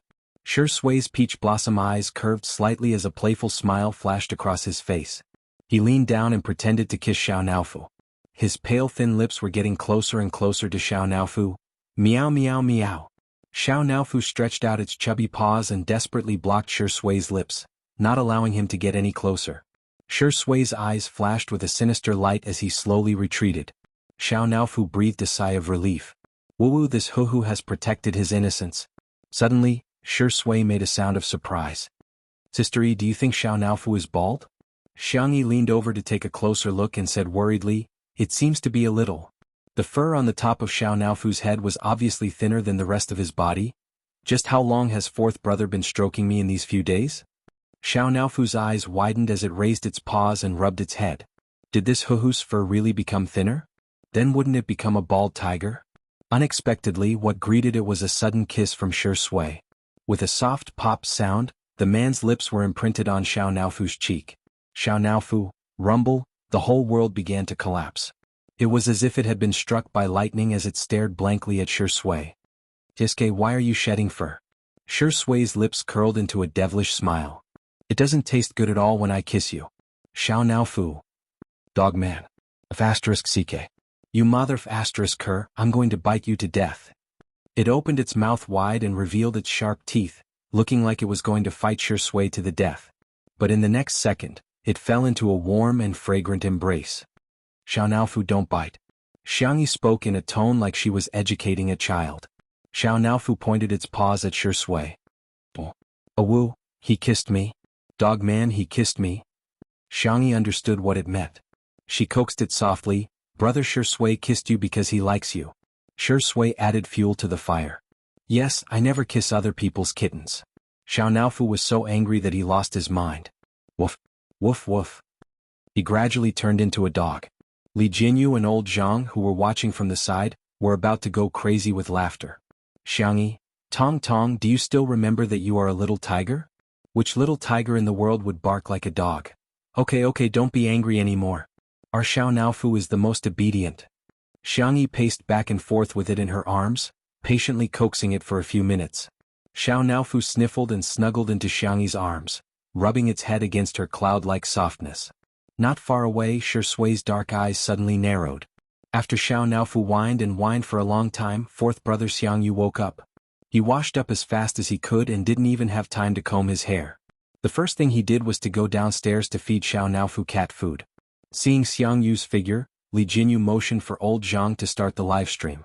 The first scene of the livestream was the esports god's sleepy appearance with his hair standing on end. Sister. His voice was slightly hoarse as he had just woken up. Brother, I'm here to take Xiao Naofu home. Xiangyu was silent. He took Xiao Naofu from her arms and skillfully rubbed its head. He said coldly, changing environments often is not good for cat's mental health. The netizens in the livestream. I love Smog's look when he just woke up. Haha, Sameo Gu is rubbing the cat like he's making meatballs. Sameo Gu, without Xiao Naofu it's not good for my mental health. Chapter 342. Haha, you keep pretending. I still have the video of you snorting cats last time. Xiangyi, let's eat first, we'll ask Xiao Naofu for his opinion later. Xiangyu nodded coldly. What do you want to eat? I'll order takeout. I've prepared the ingredients. Xiangyi's eyes curved slightly, as if there was a gentle moonlight hidden in her eyes. Brother, let me cook for you guys. Xiangyu said in all seriousness, you do yours, I'll order mine. His sister's food belonged to him. Takeout belonged to Wander and the other animals. The esports base had hired an auntie to cook, but the players were still used to ordering takeout. The auntie helped Xiangyi and soon, the aroma of food began to waft out of the kitchen. The smell was so fragrant that the players who couldn't be woken up by the alarm clock all woke up one by one. Auntie, what did you make today? It smells so good. Amazing, it's braised pork, right? I'll have 2 bowls of rice later. I think I can smell the pork rib soup. Sob, I'm so hungry. Do you have any snacks to fill my stomach? Xiangyu waited until they were almost done with their discussion before he casually said, my sister is here. Everyone was shocked. They had signed a contract with the livestream software to stream for a certain amount of time every month. Occasionally they would watch the live streams of other streamers, but there was one live stream program that everyone had to watch in addition to the replay videos of the competition. That was Xiangyi's edited version of her cooking. It was a godly meal. Watching her cook was simply a form of enjoyment. They didn't expect that Xiangyi would come to their esports base to cook today. The group of youngsters immediately began to fawn over Xiangyu. I'll scoop Xiao Naofu's poop today. Smog, you're my good brother, so your sister is our sister too. Brother, do you want some water? Do you want ice water, hot water, or warm water? Warm water? Warm water? He was undoubtedly a bootlicker. Xiangyu waved his phone. I ordered takeout for you guys. I'll eat my sister's cooking later, you guys eat takeout. Stingy. Forget it if you don't want to eat. Takeout is just as delicious. Just as he finished speaking, the takeout and Xiangyi's dishes were served at the same time. Xiangyu ordered the crayfish that they often ate, as well as a barbecue wrapped in foil, which was still warm after being unwrapped. Xiangyi made braised pork with quail eggs, braised prawns, braised gourd with ginger sauce, stir-fried vegetables with mushrooms and pork ribs with corn soup. The main dish was curry chicken omelet rice. I made a few home-cooked dishes. Have a taste and see if you like them, Xiangyi said gently. Wander and the others first tasted the crayfish and barbecue. Then, under Xiangyu's murderous gaze, each of them took a bite of Xiangyi's food. The braised pork was fatty but not greasy. It was soft after being stewed. The fried quail egg had a texture similar to that of a tiger's skin. It was full of sugar-colored syrup. The prawns were light red and glossy, fresh, salty and slightly sweet. The sponge gourd was refreshing and delicious, tender and fragrant. The omelet rice mixed with curry, the unique spiciness of curry and the tender and smooth egg skin were a perfect match. There was nothing more blissful than scooping a big mouthful into one's mouth. This so good. Eat. Delicious. So delicious. What kind of trash is takeout? The group of young teenagers were not even afraid of Xiangyu. They buried their heads in the food crazily. Bianyu asked, Sister, it must be hard for you to descend to the mortal world, right? Sister, do you play games? I'll take you flying. Sister, do you still need a younger brother? Chapter 343. The youths ate until the corners of their mouths were glossy and their cheeks were puffed up. The netizens commented, I'm used to it. Miss Yang is really a Mary Sue. Vicissitudes of life lighting up smoke. JPG, I suspect that Sister E has drugged the food. Otherwise, why is everyone eating so happily? Are these still the rebellious and wild kids who made the club manager and coach worry so much? How can they become obedient in front of Xiangyi? While Xiangyi was feeding Xiao Naofu the prawns, the boys turned to look at Shi Sui. Brother Shi Sui. Captain Wander couldn't care less about table manners. While chewing he asked, "Are there any requirements for appearing on your show?" Shi Sui raised her eyebrows and said, "I'm afraid you'll have to ask the director." Wander looked at Li Jinyu and asked, "Uncle, can we appear on your show?" Li Jinyu was confused. "I'm only 2 years older than Shi Sui. Why is Shi Sui her brother and I'm her uncle?" "I'll give you 10 seconds to reorganize your words," Li Jinyu said sternly with a sullen expression. Wander was stunned for a moment before coming to a sudden realization. He exclaimed loudly, "Uncle, can you give us a chance?" Li Jinyu was speechless. The comments section of the live stream was flooded with ha ha ha comments. Li Jinyu said calmly, "No, you guys are too expensive, we can't afford to hire you." The esports industry in China was very popular, and with the development of live streaming, the commercial value of esports players was now no less than that of celebrities. It would be fine to hire 1 or 2 people, but with so many of them they really couldn't afford to hire them. Wander immediately exclaimed, "Uncle, I can do it for free." Shui chimed in, "I don't want it either." Xiao Yang said shyly, "As long as I'm full." Li Jinyu was speechless. "Sister E, you're indeed worthy of your reputation. You've saved the program team a 7-figure sum of money with just 1 meal. Isn't it just calling me uncle? What's the big deal? You can even call me grandpa." Li Jinyu revealed a silly smile as if a pie had fallen from the sky. After the meal, the youngsters were all stuffed. They were all slumped on the sofa or beside the coffee table like a group of salted fish. Xiangyi placed Xiao Naofu on the ground, then pointed at Xiangyu and then at herself. "Do you want to stay with Big Brother or come home with me?" Xiangyu was full of confidence. He had doted on Fufu so much that he could get whatever he wanted. He even gave his own bed to Fufu as a cat bed. Therefore, Fufu would definitely choose him. The next second, Xiao Naofu didn't even look at him as it happily jumped into Xiangyi's arms and hummed softly. "Meow meow, stupid woman. Bring this hoo-hoo home." Xiangyu's face was filled with disbelief. How could this be? How could this be? Was the love that Fufu had for him all these years all fake? Coincidentally, the camera gave him a close-up, and the netizens in the live stream couldn't stop laughing. So love will disappear, right? DBQ Sameo-gu is really pitiful, but I really want to laugh. Poor Sameo-gu, he's finally going to find out that Xiao Naofu is a green TB***. Xiangyi carried Xiao Naofu in her arms and got ready to leave. "Wait." Xiangyu suddenly called out to her, his eyes falling on her arms. "Fufu, is there something that I haven't done well enough?"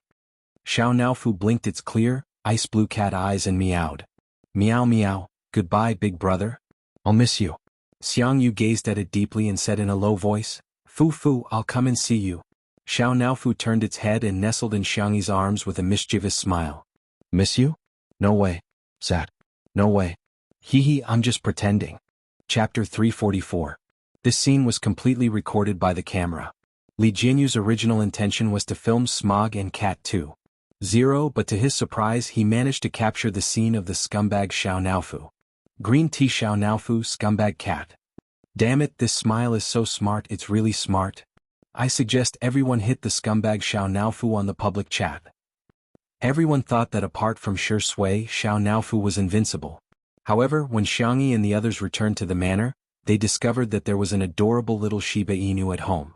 Its back was light yellow, and its belly was cream-colored. Its eyes were watery and it was lying on the ground obediently. Sangchen said coldly, "This is a dog that Uncle's friend gave him. He wants you to take care of it for him for a few days.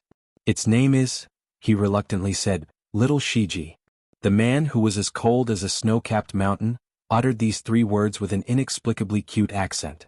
Xiangyi asked, "Little lion?" "Its fur color does resemble a lion." Sangchen said sternly, "It's little Shiji." "Okay." Xiangyi bent forward and rubbed little Shiji's head tentatively. The little Shiba Inu rubbed against her palm obediently. "Woof, it's so cute, I'll make you some delicious food later." Woof woof. When Xiao Naofu saw this scene, it instantly felt as if the world was collapsing. Am I not this stupid woman's favorite?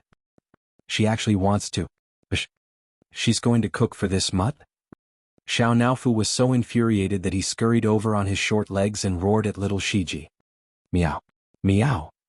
Little Shiji, Omega it stared at Xiao Naofu for a few seconds and took the initiative to lick Xiao Naofu's fur to show its friendliness. Xiao Naofu thought, ah damn it, my body is so dirty. It waved its paws angrily and slapped little Shiji's face. Little Shiji did not retaliate after being hit and simply took a few steps back, feeling a little aggrieved. Xiao Naofu refused to give up and wanted to hit it again. Its body was suddenly suspended in the air. Xiangyi had picked it up. The little cat felt so wrong that it wanted to die. Meow meow meow, let this dog go. I'm the only one in this house. Xiao Naofu, it's only staying for a few days. Xiangyi tried to reason with it. Little uncle will take it away when the time comes. Xiao Naofu, I won't listen, I won't listen. It wriggled and broke free from Xiangyi's arms. It jumped onto the table and chose Xiangyi's cup. It waved its meaty claws and moved the cup to the edge of the table. Meow. Li Jinyu said in surprise, is it threatening you, Sister E? Xiangyi. I think so. Little Shiji had no idea what was going on at all. It rubbed Xiangyi's calf affectionately, seemingly wanting her to rub its head. Seeing this scene, Xiao Naofu fumed and turned on its little jerk mode. Bang! The cup fell to the ground. Still not appeased, Xiao Naofu jumped onto the sofa and stepped on Tutu's plushie a few times. It then sat down aggrievedly and shook its chubby body while sobbing. Xiangyi's heart immediately softened. How could she bear to scold it? Just as she was thinking about how to coax Xiao Naofu, Shi Sui stuffed something into her hand. Xiangyi looked down to see that it was little Shiji's leash. Sister E, let's go walk the dog, she said without mentioning Xiao Naofu. However, Xiao Naofu leaped over like a whirlwind. Meow. Its tone became more and more childish and pitiful. Meow meow, stupid woman, you're not allowed to walk this dog. At most, I'll let you walk it, okay? Chapter 345. 5 minutes later. Shi Sui held onto little Shiji's leash while Xiangyi carried Xiao Naofu in her arms. The two of them took a stroll in the shade of the garden.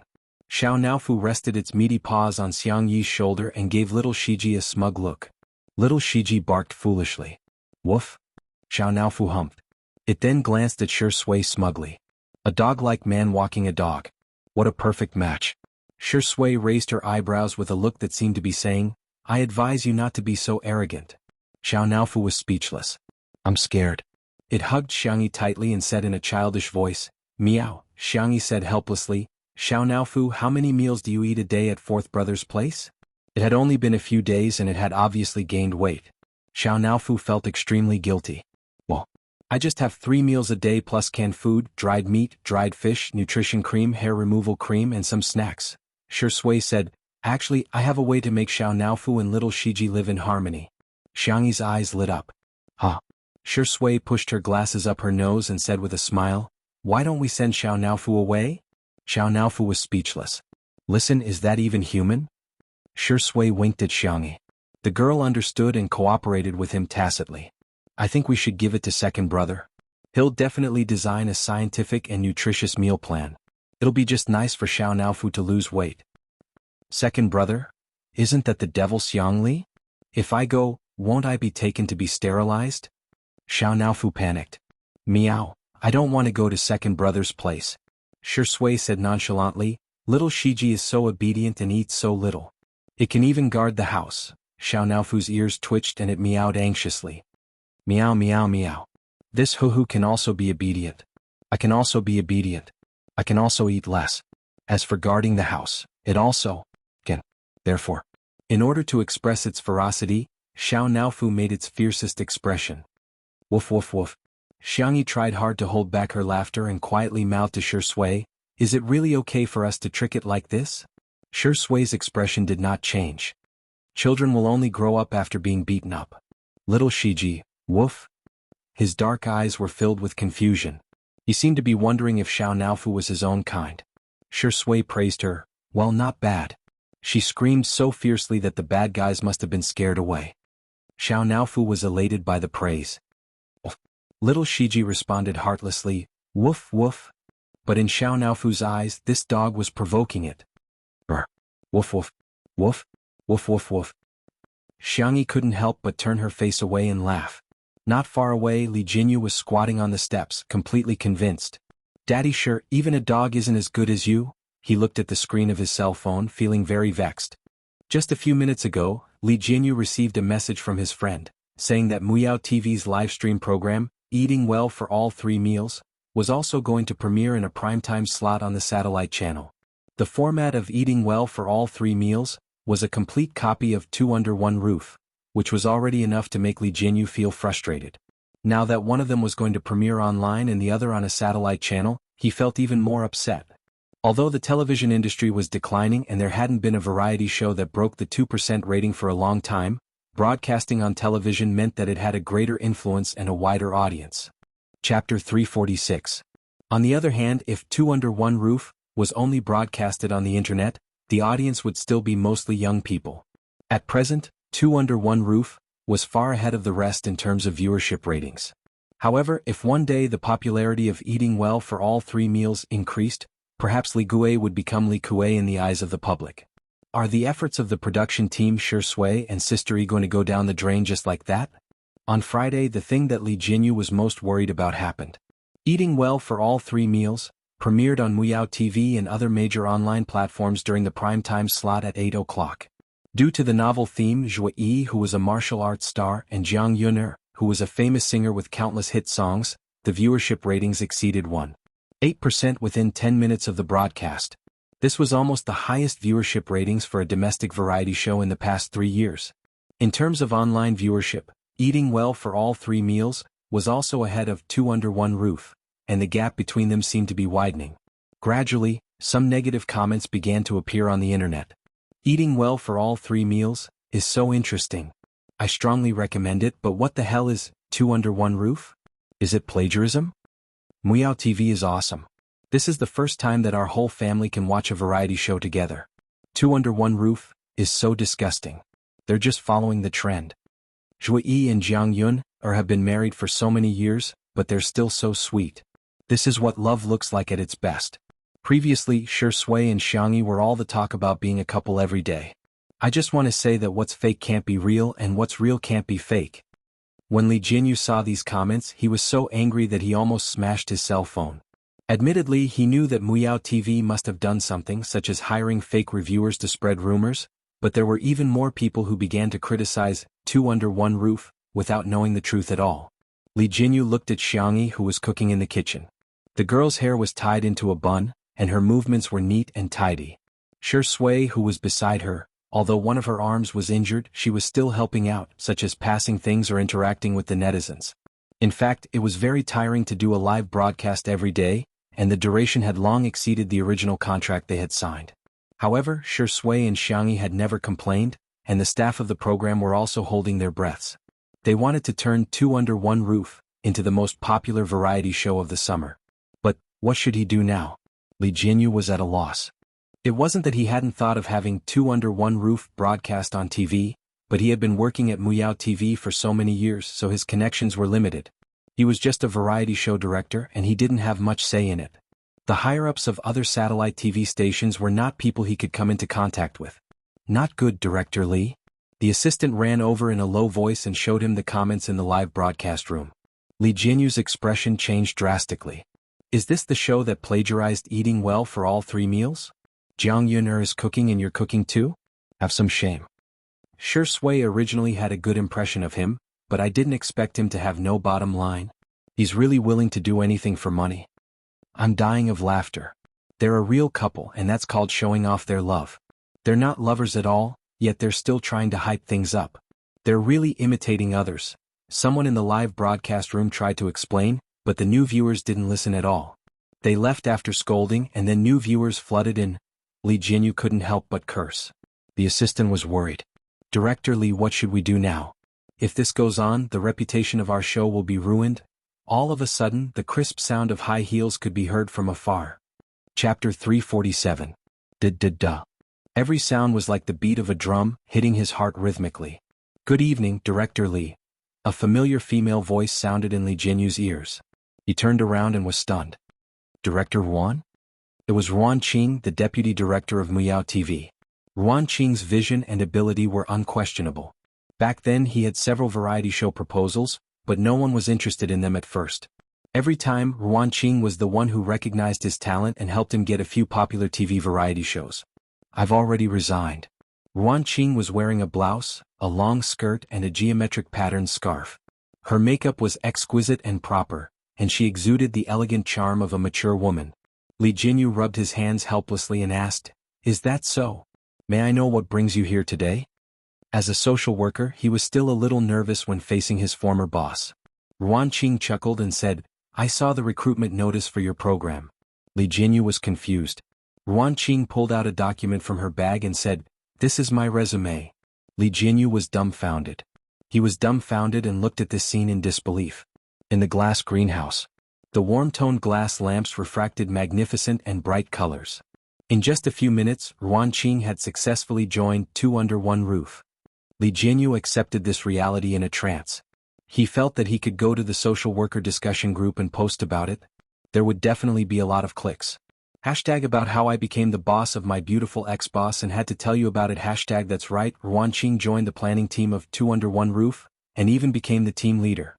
Since the live stream was still going on, Li Jinyu explained, "When we're done, I'll get everyone to say hello to you." Okay.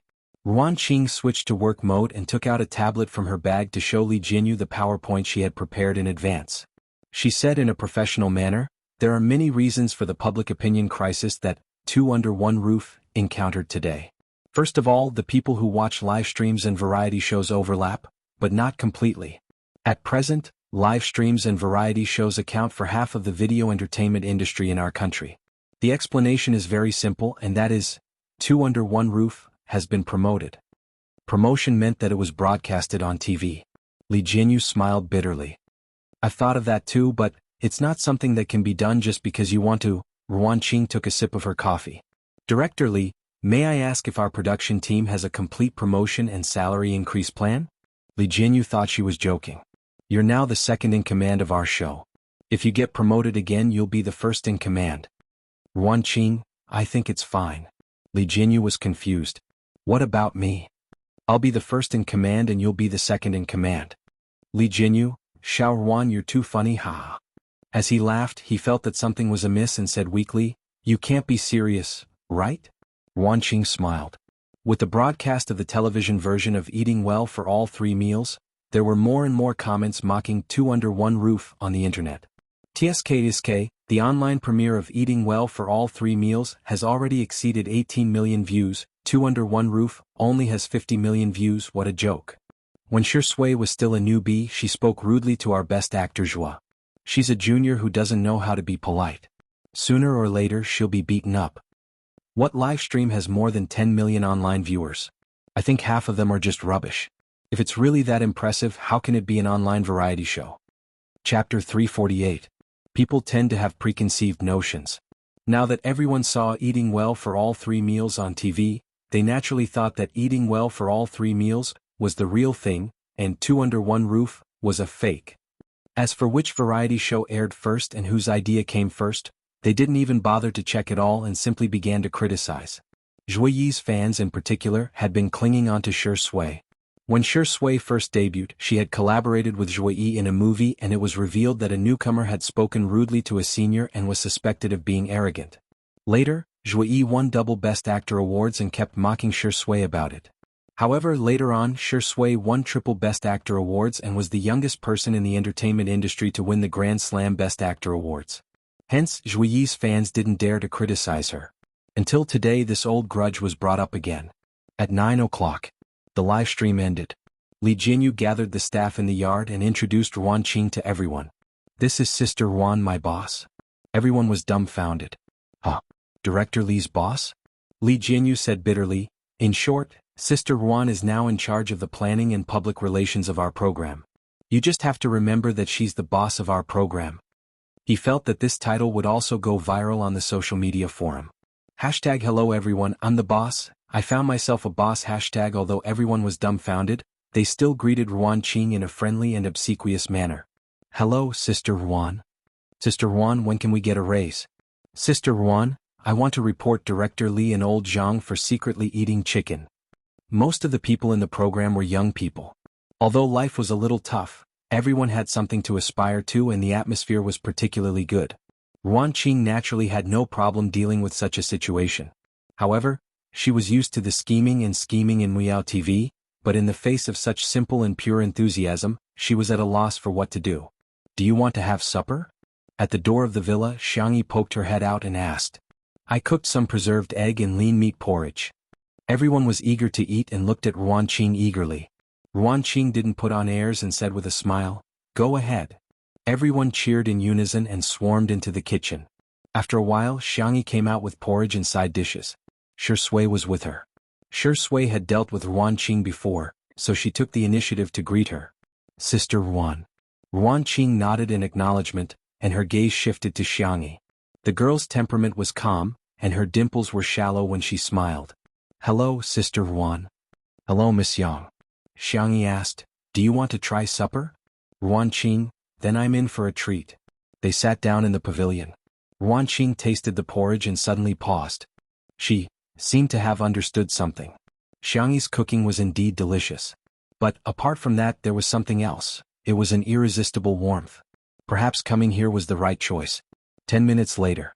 The haters were flaming two under one roof, the most. The official Weibo account of Nanqing TV suddenly posted a Weibo post. Nanqing TV. Tomorrow night at 8 p.m. on Saturday, stay tuned to Nanqing TV to watch the first episode of the first season of the first domestic live-streaming variety show. Be there or be square. The official Weibo account of Two Under One Roof immediately reposted the Weibo post, causing a huge uproar online. What the heck? Who's laughing at Two Under One Roof? Does your face hurt? Nanqing TV is an official TV channel. Ah, this is amazing. Chapter 349. Haha, this YWR fan is proud and elated. No matter how awesome Muyao TV is, it's just a local TV station. Nanqing TV is an official TV station. This is the prestige. In the Muyao TV group chat. After Nanqing Satellite TV posted that Weibo, the group immediately held a video conference. The station head flew into a rage. What the hell is going on? Why would Ruan Qing join Two Under One Roof? How did Two Under One Roof get Nanqing Satellite TV's resources? For a moment, no one dared to speak. After a long silence, someone said in a low voice, I heard that Ruan Qing has been in contact with people from Nanqing Satellite TV recently. I heard about it too. When the station head heard this, he almost died from anger.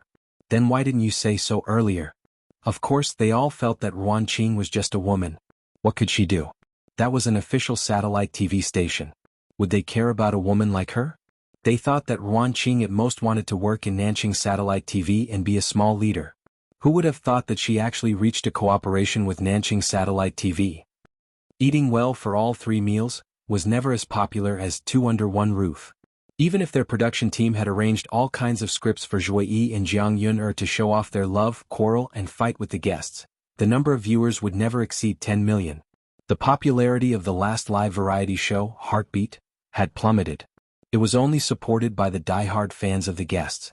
The sponsors were all eager to get back their previous investments, let alone increase their investment. Now it was all thanks to Muyao TV. Now that they had finally come up with a plan to snipe Two Under One Roof, they had to take advantage of the premiere of Two Under One Roof on the internet. They had to do a TV and online premiere, then fight a war of public opinion and try to steal the popularity of Two Under One Roof. As a result, Two Under One Roof was about to be broadcast on TV as well. Nanqing Satellite TV, one level higher than Muyao Satellite TV. The station head was furious. Trash. A bunch of trash. You can't even compare to a woman. There was dead silence in the video conference.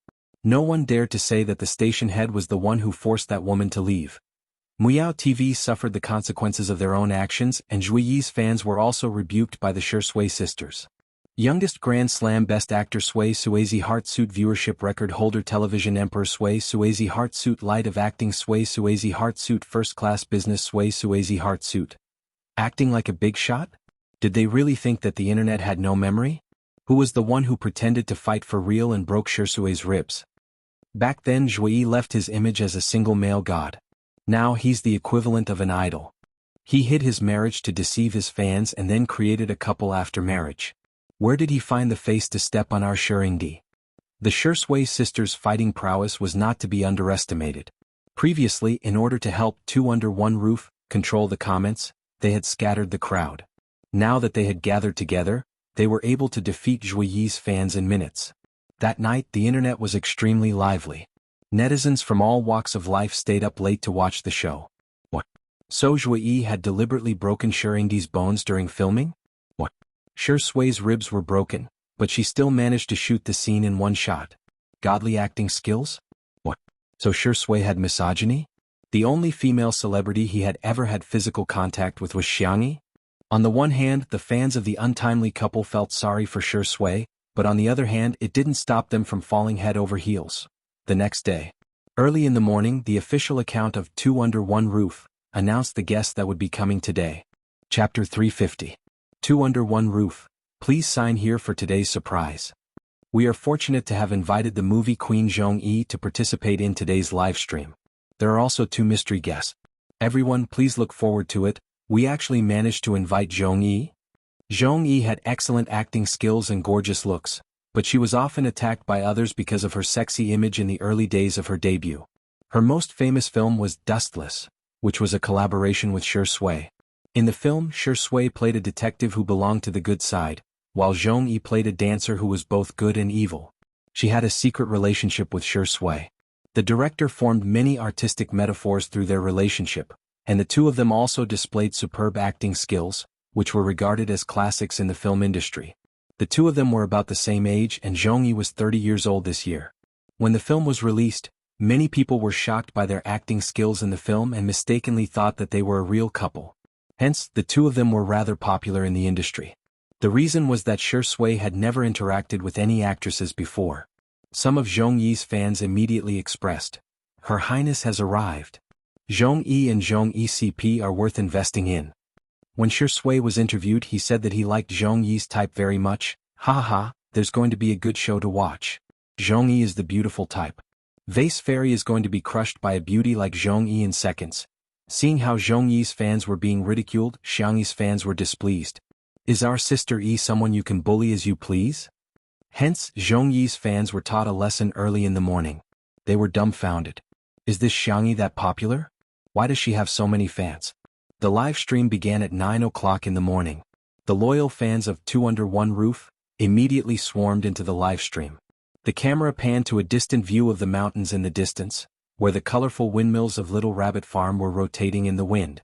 The vegetable fields were fertile, the garden was lush, and there were flocks of chickens and ducks. In the yard, Xiao Naofu and Little Shiji were fighting. To be more precise, Xiao Naofu was bullying Little Shiji. She refused to drink her goat milk and insisted on snatching the milk from Little Shiji's bowl. The little Shiba Inu's black eyes were wet. It didn't fight back even after being hit a few times by Xiao Naofu's fleshy paws. It even gave the goat milk to Xiao Naofu. The netizens in the live stream. Hooligan acts. Sterilization warning. Wow, the Shiba Inu is so cute. What a cute little puppy. Have I been drinking too much sugar lately? I think Little Shiji is spoiling Xiao Naofu a little? Haha, you don't have to. I saw the staff post yesterday. Although the two of them are of different species, they are of the same gender. Nothing good will happen if they get together. After the heartwarming scene was shot, the camera turned to the entrance of the manor. The black iron gate was covered in vines and roses. Zhong Yi, who was wearing a red V-neck dress, got out of the car with a strong aura. Her black high heels made her fair and straight legs look even longer. She was plump but not fat. She combed her wavy long hair, and as an actress she accurately found the camera and smiled. Bullet comments in the live stream. "Aw sister, kill me." Zhong Yi's smile is so enchanting that it makes all the beauties pale in comparison. Zhong Yi is such a queen. I finally get the charm of a 30-year-old sister.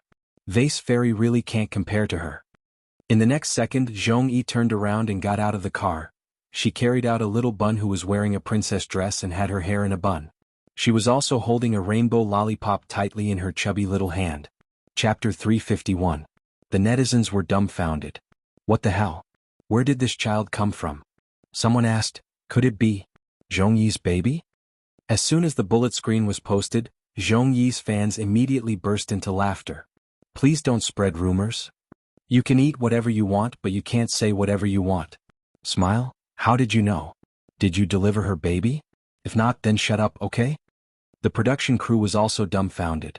However, Ruan Qing was present and made a few gestures to Li Jianyu. Li Jinyu coughed and picked up the microphone to greet Zhong Yi from behind the camera. Zhong Yi, welcome to Two Under One Roof. I wish you a happy day. He didn't mention the child because he didn't want to make Zhong Yi feel awkward. Zhong Yi nodded. Hello everyone. She looked at the little bun in her arms with a gentle gaze. This is my daughter Jiang. The production crew was speechless. The netizens were speechless. The corners of Li Jinyu's mouth twitched. What kind of luck is this? Today's hot search is going to be dominated by their variety show again. The executives of Muyao TV, who were secretly watching the live broadcast of Two Under One Roof, Next Door, almost vomited blood when they heard this. Another hot topic. Why did Two Under One Roof have to face it? They had spent hundreds of millions of yuan to invite Zhuo Yi and Jiang Yun'er, and the guest remuneration for each episode ranged from millions to tens of millions. As far as they knew, Two Under One Roof didn't pay a high notice fee, mainly because they had always invited veteran actors and actresses. They only charged a friendship price, which was a few 100,000 yuan at most. When Xiangyi's family came, none of them asked for money. Instead, her third brother Hades had to fork out a lot of money, not to mention the president of the Chinese Medicine Association, the brothers of C7, and the upcoming Logic team came for free, low-cost, high-return. That was enough to make people green with envy. This variety show has its own hot topics. For example, when Xiangyi played the Sanxian, the folk music bigwigs on Weibo, the Chinese Music Association, the cruelty exposed in the Mingxi Boys High School incident, and the subsequent reflection on education. Not to mention when Xiangyi's brothers exposed themselves, it brought about a lot of attention. But now Zhong Yi had exposed that she had a daughter. The director of Muyao TV was so angry that his eyes turned red. If he had kept Li Jinyu in the beginning, wouldn't all the achievements and popularity brought about by Two Under One Roof be his glory? Jiang's facial features were soft and adorable, and her eyes were young and round. She seemed to be very shy as she hugged her mother's neck tightly. Zhong Yi asked her to greet the others, but she didn't say a word. However, when Zhong Yi carried her to the courtyard and saw Shi Sui who went out to greet the guests, Jiang blinked. Shi Sui greeted her politely. Good morning, Senior Zhong. Zhong Yi was only 3 years older than him, but she had been in the industry for over 10 years. She was his senior. Long time no see. You're so fat now, Zhong Yi joked. I guess you've been eating well lately. Shi Sui chuckled. Is it that obvious? As soon as she said that, the little bun in Zhong Yi's arms suddenly reached out a hand toward Shi Sui. Papa? In an instant, Li Jinyu's vision turned black and he almost fainted. Father? Father sure has a daughter? Oh no, not only am I going to be on the hot search list today, my Weibo is going to be paralyzed. Shi Sui raised her eyebrows and asked, Are you, Jiang? Yes. Papa, hug. The little girl reached out her chubby and milky white arms toward Shi Sui. Li Jinyu's vision turned even darker when he saw Xiangyi who appeared behind Shi Sui. Xiao Ruan, when I faint later, can you help me pinch my philtrum? Ruan Qing squinted and asked, Xiao Ruan? Li Jinyu was on the verge of breaking down. Is this the time to be fussing over what to call me? Chapter 352. Sister Ruan, is that enough? Ruan Qing pondered for a few seconds and said, You'll faint later, let's see how things go first. If you faint now, it'll affect your work. Sister Ruan, you're such a capitalist. Xiangyi was obviously stunned when she heard the soft and adorable word Papa. Shi Sui's daughter? How is that possible? Even though her rationality told her that the probability was slim, she strangely felt a sense of suffocation in her heart. She was also a little frustrated. Shi Sui didn't like children. He didn't hug Jiang and instead rubbed her little head. Jiang, I'm not your father. However, Jiang was very firm and she exclaimed in a childish voice, You are Papa. The comments section of the live stream exploded. Oh my gosh. Jiang is Shi Sui and Zhong Yi's daughter? No wonder Zhong Yi retired for a long time a few years ago. She must have gone to give birth to Shi Sui's child. Shi Sui is toxic. Your child has already called you Papa, yet you refuse to acknowledge her? Is your own flesh and blood not as important as your character? All the major marketing companies swarmed in and those who were quick enough had already written eye-catching drafts. Shocking. Shi Sui's biological daughter has been exposed. She's actually, Shi Sui and Zhong Yi's relationship has come to fruition. I believe in love again. Zhong Yi is the empress of the Empress Dowager. She's a shameless homewrecker. There were those who were just there to watch the show, those who were trying to ride on the hype, and those who were making things up. All of a sudden, rumors and slanders spread at the fastest speed. The number of viewers in the live stream of Two Under One Roof skyrocketed, and in just a few minutes, the number of viewers had already risen to millions. While everyone was watching, Zhongyi said indifferently, "Jiang, you've got the wrong person." "Mommy?" Jiang blinked her grape-like eyes and tears began to well up in her eyes. "Mommy, you're lying." Zhongyi naturally changed the subject. "Jiang, there's a kitty over there. Don't you like kitty the most?" Jiang was only 3 years old and was at the age when her attention was easily diverted. When she saw Xiao Naofu, her eyes lit up and she fluttered her little legs. "Mommy, I want to go down." Zhongyi put her on the ground, and the little girl bounced towards Xiao Naofu, looking carefree and innocent. Zhongyi tried to make light of it, but the netizens didn't buy it. Zhongyi must be hiding something. That's it? The denial is too weak. I was only 30% convinced just now, but judging by Zhongyi's attitude, I'm 70% convinced that she's having an affair with Shi Sui. Miss Yang. Zhongyi had watched some videos of Two Under One Roof before she came, so she recognized Xiangyi. Xiangyi stepped forward and greeted him politely. "Do you have any tasks for me?" Zhongyi asked. Li Jinyu continued, "Today's task is to change pots and fertilize the plants. Then we have to build a fence around the vegetable field." Zhongyi nodded, indicating that she got it. She asked Xiangyi, "Where's the room? I'd like to change into some lighter clothes." "Senior, this way please." Xiangyi brought her to change her clothes. The two of them were polite and distant, but that was actually normal. After all, they didn't know each other before. However, in the eyes of the netizens, countless meanings were interpreted. Zhongyi is really like an empress. The vase fairy is like a maid in contrast. Tiske, I feel like a battle is about to start. Zhongyi has such a good figure, she can easily defeat Xiangyi. Zhongyi has been working with Shi Sui since 5 years ago. A certain female celebrity is considered to have interfered in their relationship. Chapter 353. The netizens were having a great time gossiping about the emotional entanglements between celebrities. All of a sudden, all sorts of speculations popped up. Some said that Shi Sui and Zhongyi had a one-night stand, and that Shi Sui abandoned Zhongyi and her mother after becoming famous. Some said that Shi Sui and Zhongyi had long been married in secret, just like Zhu Yi and Jiang Yun. They were going to announce it today. Xiangyi, on the other hand, had become the third party in the public opinion. While the others were talking, Zhongyi changed her clothes and came out of the bathroom. She was wearing a black singlet, tight-fitting sweatpants, and a large oversized jacket. The gender-neutral sportswear style neutralized the sexiness of her figure, making her look clean and suave. Zhongyi's fans immediately started praising her, and they didn't forget to criticize Xiangyi. Sister looks so beautiful in sportswear. Best actress Zhongyi. Movie queen who can charm and defeat. Sister's figure is really like the ceiling of female celebrities. Vase fairy who relies on her face to make a living, stand back. In the next second, Xiangyi also appeared in front of the camera. She didn't change out of her clothes and simply took off her cute apron. Inside, she was wearing a blue short-sleeved shirt with a few daisies dotted on her chest. She was also wearing a pair of high-waisted, wide-legged pants that accentuated her long legs and slender waist.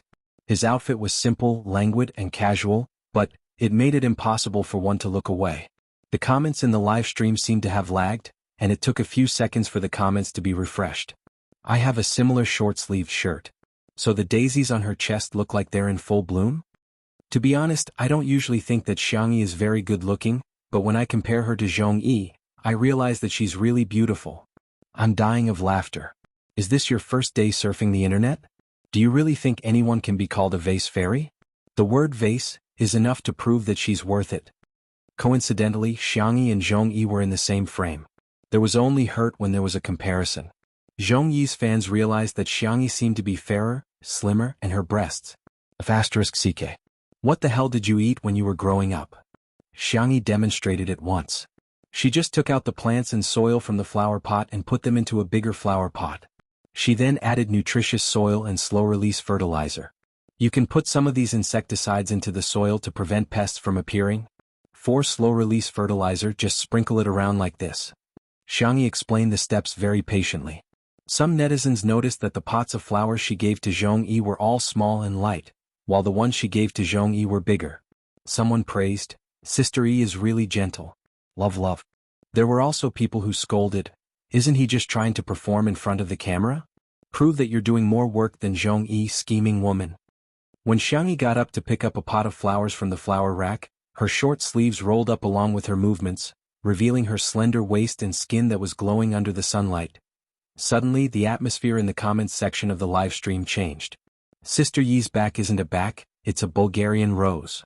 Sister Yi's waist isn't a waist, it's a deadly scimitar. Ah, hurry up and block Xiang Yi's view. Mommy won't allow others to see Xiang Yi's waist.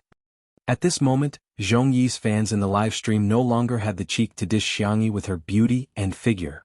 After all, the feeling of being slapped in the face was too uncomfortable. Chapter 354. Zhong Yi looked up and inadvertently saw this scene. Just as she was thinking about how to tactfully remind Xiang Yi, a tall figure suddenly appeared behind Xiang Yi and happened to block the camera. Xiang Yi turned around with the flower pot in her arms and blinked in confusion when she saw Shi Sui behind her. The girl's short-sleeved shirt returned to normal as she turned around. Shi Sui took the flower pot from her hand and their fingertips accidentally brushed against each other. Shi Sui didn't show any discomfort and asked casually, "How much pottery?" "Just a thin layer to cover the bottom of the pot." Shi Sui nodded slightly and went to the side to put the pottery into the flower pot one by one. The two of them got along harmoniously and naturally. A strange look flashed across Zhong Yi's eyes. As someone who had acted with Shi Sui before, she knew how powerful Shi Sui's misogyny was. The two of them had once filmed dozens of scenes but still failed. In the end, the director had no choice but to give up and replace the physical contact with a confrontation of the eyes. At that time, she was very curious about what to do if such a man really fell in love with her. However, she now realized that Shi Sui didn't seem to resist physical contact with Xiang Yi. "Mommy." Jiangjiang's call pulled Zhong Yi back from her wandering thoughts. She turned around and saw that Jiangjiang was hugging Xiao Naofu with a bright smile on her face. Xiao Naofu was in despair. Why are human cubs so annoying? However, it didn't dare to struggle. It heard that human cubs were very fragile and Xiao Naofu was afraid that it would hurt the cub with a casual swipe of its paw. Hence, it was bullied by Jiangjiang to the point that it had nothing to live for. Jiangjiang exclaimed, "Mommy, this kitty can bark like a dog." Xiao Naofu protested, "Meow. I'm not a cat. I don't bark like a dog. That's clearly the roar of a fierce tiger." "Kitty, can you bark?" Jiangjiang's clear eyes were full of anticipation. Xiao Naofu coldly turned his face away and ignored her. Zhong Yi said helplessly, "Jiangjiang, you can't bully Kitty." "Okay." Little Loli pouted and placed Xiao Naofu on the ground. Xiao Naofu, as if it had been granted amnesty, rushed towards Xiang Yi. But halfway through he was grabbed by the back of his neck. "Sister Yi is busy. Don't disturb Sister Yi," Shi Sui said with a smile. "Do you want me to play with you? How about a kiss?" Xiao Naofu was instantly enraged. "Woof woof woof. Dream on. Wishful thinking dog man." Jiangjiang's eyes widened and she said in admiration, "Wow, Papa is so amazing. It can actually make a kitten bark like a dog." Zhong Yi seemed to have thought of something as she remained silent.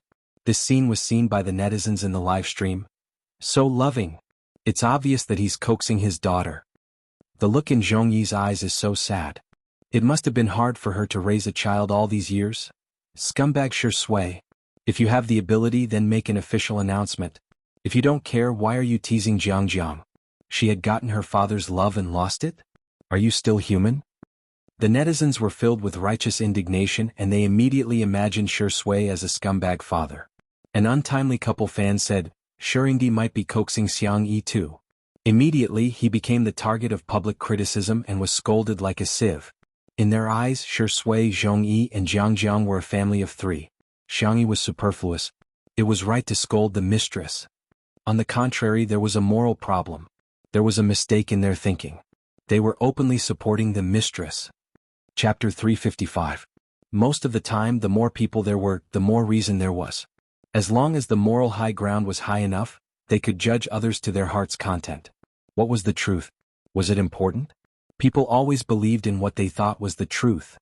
Just when the netizens in the live stream thought that they had done justice, Shi Sui rubbed Xiao Naofu's head and placed it in an empty flower pot next to Sister Yi. She said gently, "Don't run around, be careful not to get pricked by the thorns." Xiao Naofu snorted. "I'm not afraid." It waved its paw to show off its power, but it happened to be next to a pot of cactus. Meow meow meow meow. The little kitten cried miserably. Xiang Yi, who was at the side, wiped her hands and carried Xiao Naofu back to the living room. However, Shi Sui squatted in front of Jiang Jiang and said seriously, "Jiang Jiang, you have to call me uncle." Jiang Jiang felt aggrieved. "But your daddy?" "I'm not." Shi Sui's voice was gentle, but his attitude was firm. "Jiang Jiang, will you call someone else mommy?" Jiang Jiang sounded like she was about to cry. "No, why?" "Because I believe you know that if you call someone else mommy, your mommy will be sad. So if you call me daddy, your real daddy will be sad too." Shi Sui tried his best to speak with logic that children could understand, but Jiang Jiang still burst into tears. "I'm sorry, Senior Zhong, I hope you can have a good talk with Jiang Jiang. I don't want this misunderstanding to continue, okay?" Shi Sui looked at Zhong Yi. Zhong Yi's lips curled into a bitter smile. Indeed, he hasn't changed. Two contradictory words could appear on Shi Sui at the same time. He was gentle yet cruel. He was really a gentleman most of the time and was polite to everyone. However, in some aspects he refused to take a step back. She originally had some selfish motives, but now it seemed that Shi Sui would not tolerate it at all. Zhong Yi closed her eyes and made up her mind. "Jiang Jiang, this is Uncle Shi Sui. He's not your father. Your daddy has gone to a faraway place." Jiang Jiang sobbed and asked, "Then will I still be able to see daddy?" "We'll never see him again." Zhong Yi's voice was trembling. Jiang Jiang cried even harder.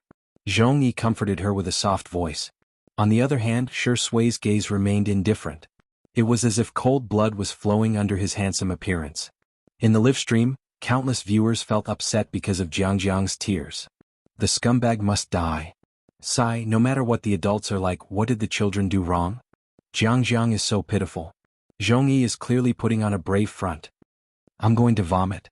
I thought the clock couple was real, but I didn't expect Shi Sui to be so selfish. Not only did they not announce it, but they even forced Jiang Jiang not to call him daddy. She forced Zhong Yi to lie to the child. Shi Sui would probably be drowned by the overwhelming comments if they were converted into spittle." In the living room of the villa, Xiang Yi applied some aloe vera gel on Xiao Naofu and bandaged it simply.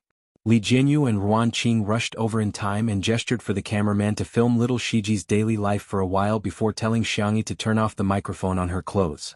"Sister Yi, Jiang Jiang is not Shi Sui's daughter," Li Jianyu explained anxiously. Xiang Yi said calmly, "Yes, I know." Li Jianyu heaved a sigh of relief and said, "Sister Yi, you're so smart." Ruan Qing was speechless. What kind of man is this? It was obvious from the little girl's expression that she was jealous. Chapter 356. Li Jianyu was still babbling. "Sister Yi, don't worry, there's nothing going on between Mr. Shi and Zhong Yi." Xiang Yi said, "Ah, is that so?" Li Jianyu said, "They just worked together in a movie. Because their scenes together were so spectacular, they have a bunch of fans who love them together." Xiang Yi said, "Oh, I see. But most of the couples in the entertainment industry are fake. It's either a publicity stunt or just a figment of the imagination of the fans." Ruan Qing covered his mouth and asked with a smile, "How's Xiao Naofu?" "Is alright, it's just a little pricked." Xiang Yi placed it in the kitty villa, but Xiao Naofu refused to sleep and insisted on occupying little Shiji's kennel. It lay flat on the ground with its buttocks sticking out. "Maybe you can talk to Shi Sui," Ruan Qing suggested. Xiang Yi said calmly, "You've misunderstood. There's nothing for the two of us to talk about. We just work together on a variety show. Most of the couples in the entertainment industry are fake. The two of us are no exception." Ruan Qing coughed, wanting to remind her that Shi Sui was right behind her. However, Xiang Yi was still calmly narrating. "We're not a real couple. It doesn't matter to me whether he has a child or not." "Me too." She paused, seemingly not trying to convince Ruan Qing but trying to hypnotize herself. "I'm just a fan of his." The man at the door was tall and slender.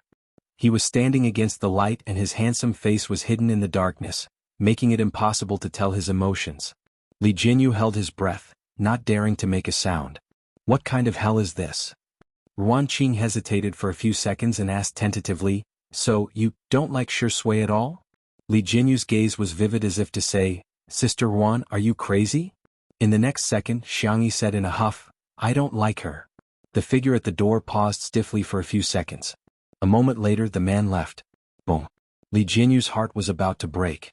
He hadn't even had the chance to witness the untimely beginning, but was he going to witness the untimely end? "But," Ruan Qing asked again, "you really don't like it?" She smiled and said, "Zhong Yi and Shi Sui are together now and they have a child together. The three of them seemed to be a good family. Li Jinyu looked at Ruan Qing in disbelief. Sister Ruan, why are you fanning the flames? But he didn't expect something unexpected to happen. The room was silent. Xiangyi didn't answer the question. She just held the cat teaser and seriously teased the air. Li Jinyu was confused. Sister Yi, are you blind? Xiao Naofu is obviously in the kennel. Why are you waving the cat stick at the cat kennel? The corners of Ruan Qing's lips curled up. There were some things that could be conveyed without words. She walked up and patted Xiangyi on the shoulder. I forgot to tell you something. Today's two mystery guests are related to you. Xiangyi, Before she finished speaking, a kind and warm voice came from the door. Good girl, Tutu, Grandma is here to see you. Xiangyi's eyes, which were originally gloomy, immediately lit up. Grandma. Madame Xiang entered the entrance and yelled, Old man, since you're already here, why are you standing at the door? Xiang Yin's stubborn voice came from outside the door. What do you know? I'm just enjoying the scenery. Madame Xiang covered her mouth and snickered. She whispered to Xiangyi softly, Ignore him. He got up early in the morning and changed into more than 10 sets of clothes in order to attend your show today. I've never seen such a shameless old man. Chapter 357. Xiangyi imagined old Mr. Xiang changing into different sets of clothes, feeling both touched and teary-eyed. She turned her face away to hide the emotions in her eyes. Madame Xiang sensed that Xiangyi was behaving strangely and raised her hand to touch her little head. Her movements were gentle and affectionate as ever. Did you encounter something that made you upset? Tell me about it. It's nothing. You can lie to others, but you can't lie to Grandma. Madame Xiang coaxed. If you have any grievances, feel free to tell me. Grandpa and Grandma are here to support my dear Tutu. Although Xiang Yin was pacing back and forth outside the door, he kept peeking into the living room from time to time. When he saw the door, he barked angrily, Which blind fool bullied you? Xiangyi sniffed and said, It's really nothing. She was not afraid of being wronged. She was afraid that her family would show her concern after she was wronged. Madame Xiang said in displeasure, What are you yelling for? Are you trying to show off your loud voice? Don't scare my dear Tutu. Xiang Yin was speechless. He gritted his teeth and lowered his voice. Have you forgotten what I taught you when you were a child? If you encounter anything, you must tell your family as soon as possible. The Xiang family taught their children from a young age that their family would always be their strongest support. Hence, the children of the Xiang family were known for being united and the elders were also known for being protective. Xiang Yin once got into a fight with the parents of the naughty child who lifted Xiangyi's skirt in kindergarten. At that time he said, If you don't teach your child a lesson today, I'll teach you a lesson, which was regarded as a classic quote. I didn't forget. Xiangyi smiled, not wanting the two elders to worry about her. Grandpa, Grandma, please take a seat first. I'll go pick some fruits for you. Xiangyi went out with the bamboo basket. Li Jinyu was used to being carefree, so he went back to work. Ruan Qing stayed in the living room for a while and briefly explained what happened just now. She didn't express any subjective emotions and simply stated that Jiang had misunderstood Shi Sui as her father before leaving too. Xiang Yin frowned and said, This rascal, he's not worthy of my granddaughter at all. Madame Xiang took a sip of tea unhurriedly and said, It's your granddaughter's fault for falling in love with him. What did you say? Impossible. That's impossible. Madame Xiang rolled her eyes. If Tutu doesn't like it, do you think it will affect her mood? Xiang Yin fell silent. Xiangyi could be said to have been brought up by them, so they knew the little girl's character best. She was a calm and patient child. She would not be annoyed even if she read a boring medical book for an entire day. She would not cry even if her fingers were to bleed from playing musical instruments. As long as she set her mind on something, she would do it without any distractions. It seemed that nothing could affect her. But now, Shi Sui was one more person who could affect her. At the thought of this, Xiang Yin felt extremely vexed. Madame Xiang was meticulous. She thought about it more than he did. She straightened her collar and said, I'm going to live stream now. Is the most important thing now? Let our Tutu realize her error and mend her ways. Don't let that wretched man steal her away. Madame Xiang looked at him sympathetically and said, Haven't you ever thought that it's our Tutu who wants to steal someone else? Xiang Yin was dumbfounded. The two old men arrived at the glass greenhouse, and Zhongyi happened to come out with Jiang. Jiang walked toward Shi Sui, her eyes red from crying. Uncle, I'm sorry. Shi Sui expressed assent indifferently and picked up the kettle to water the plants that had just been repotted. The corner of his shirt was gently tugged and he looked down. Jiang's eyes were full of anticipation. Uncle, can you be my daddy? Chapter 358. Little Lolita was innocent and her eyes were red. If it were anyone else, their heart would have softened. However, Shui was indifferent and he didn't even stop watering the flowers. I'm sorry, Jiang. Shui didn't say anything else, but Jiang had already understood what he meant. Tears welled up in her big black grape-like eyes and she slowly let go of the corner of Shui's shirt. The viewers of the live stream broke out into an uproar again because of this scene. I've never seen such a cold-blooded father. Even if she's not his biological daughter, she's still young. What's wrong with coaxing her? Madame Xiang stepped forward and comforted her softly. Jiang, do you want some candy? She took out a toffeecito from her pocket. Shui was speechless. He suddenly understood why Sister Yi's family gave her candy to coax her. Jiang hesitated for a moment, but in the end she couldn't resist the temptation of the candy. She took the toffeecito and said in a soft and tender voice, "Thank you, Grandma." "You're welcome." Madame Xiang was very approachable and she was the kind of grandmother who was especially popular with children. Jiang, can you tell Grandma why you call this uncle Daddy? Jiang looked at Shui and then at Zhongyi. After a while she said slowly, "Because Mommy showed me a photo of Daddy. Uncle and Daddy look very alike." "But just because they look alike doesn't mean that they're the same person, right?" Jiang nodded. Madame Xiang easily dealt with little Lolita and looked up at Shui. "Shui, Grandma watched you grow up and I believe you're a responsible man. Is Jiang your daughter?" The netizens in the live stream immediately perked up. Will the tables turn this time?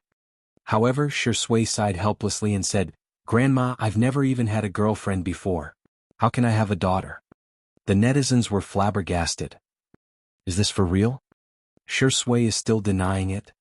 Not far away, Zhongyi's face turned pale. She pursed her lips and tried to change the subject. "Where's Miss Xiang? I want to ask her how much insecticide she put in." Madame Xiang suddenly asked, "Miss Zhong, forgive me for being nosy, but may I ask if Shui is Jiang's biological father?" Madame Xiang's intuition told her that there was something wrong with Zhongyi. Her attitude was too vague. This naturally made it easy for people to misunderstand. It was clearly something that could be explained in one sentence, but she kept avoiding the important points and dwelling on the trivial ones. It was inevitable that she would give people space to let their imaginations run wild.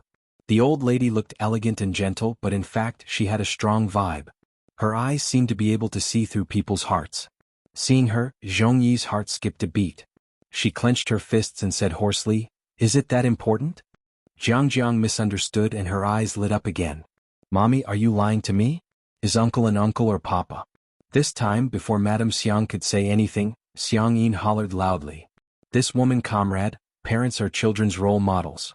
Please teach by example and by word of mouth. Teach your own children well." Zhongyi's emotions froze. The netizens in the live stream who were enjoying the show were dumbfounded. Did I hear wrongly? Xiang Yin called Zhongyi a woman? A woman? Someone immediately retorted passionately. Ha, did he call her a woman? Does he know how to respect women? The old lady is being unreasonable and the old man is being overbearing. This family is so ill-mannered. The bad guys have really aged. For the sake of their granddaughter, they're hurting others so brazenly? Chapter 359. There were plenty of people who sympathized with Zhongyi and Jiang's encounter, but their sympathy turned into anger. They desperately needed an outlet to vent their anger. First it was Shui and now it was Xiang Yin and Madame Xiang. Zhongyi was usually addressed as sister, so it took her a while to accept the title of comrade. Zhongyi's heart was filled with bitterness. Of course she could guess that Xiang Yin and Madame Xiang were backing Xiangyi up. She really envied Xiangyi who was doted on so much. Jiang, I'm sorry I lied to you. Uncle Shui is not your father. Zhongyi finally came clean. Jiang's eyes were full of disappointment. Then, where's Daddy? She asked eagerly. Daddy? He's no longer in this world. It took Zhongyi a lot of effort to tell the truth.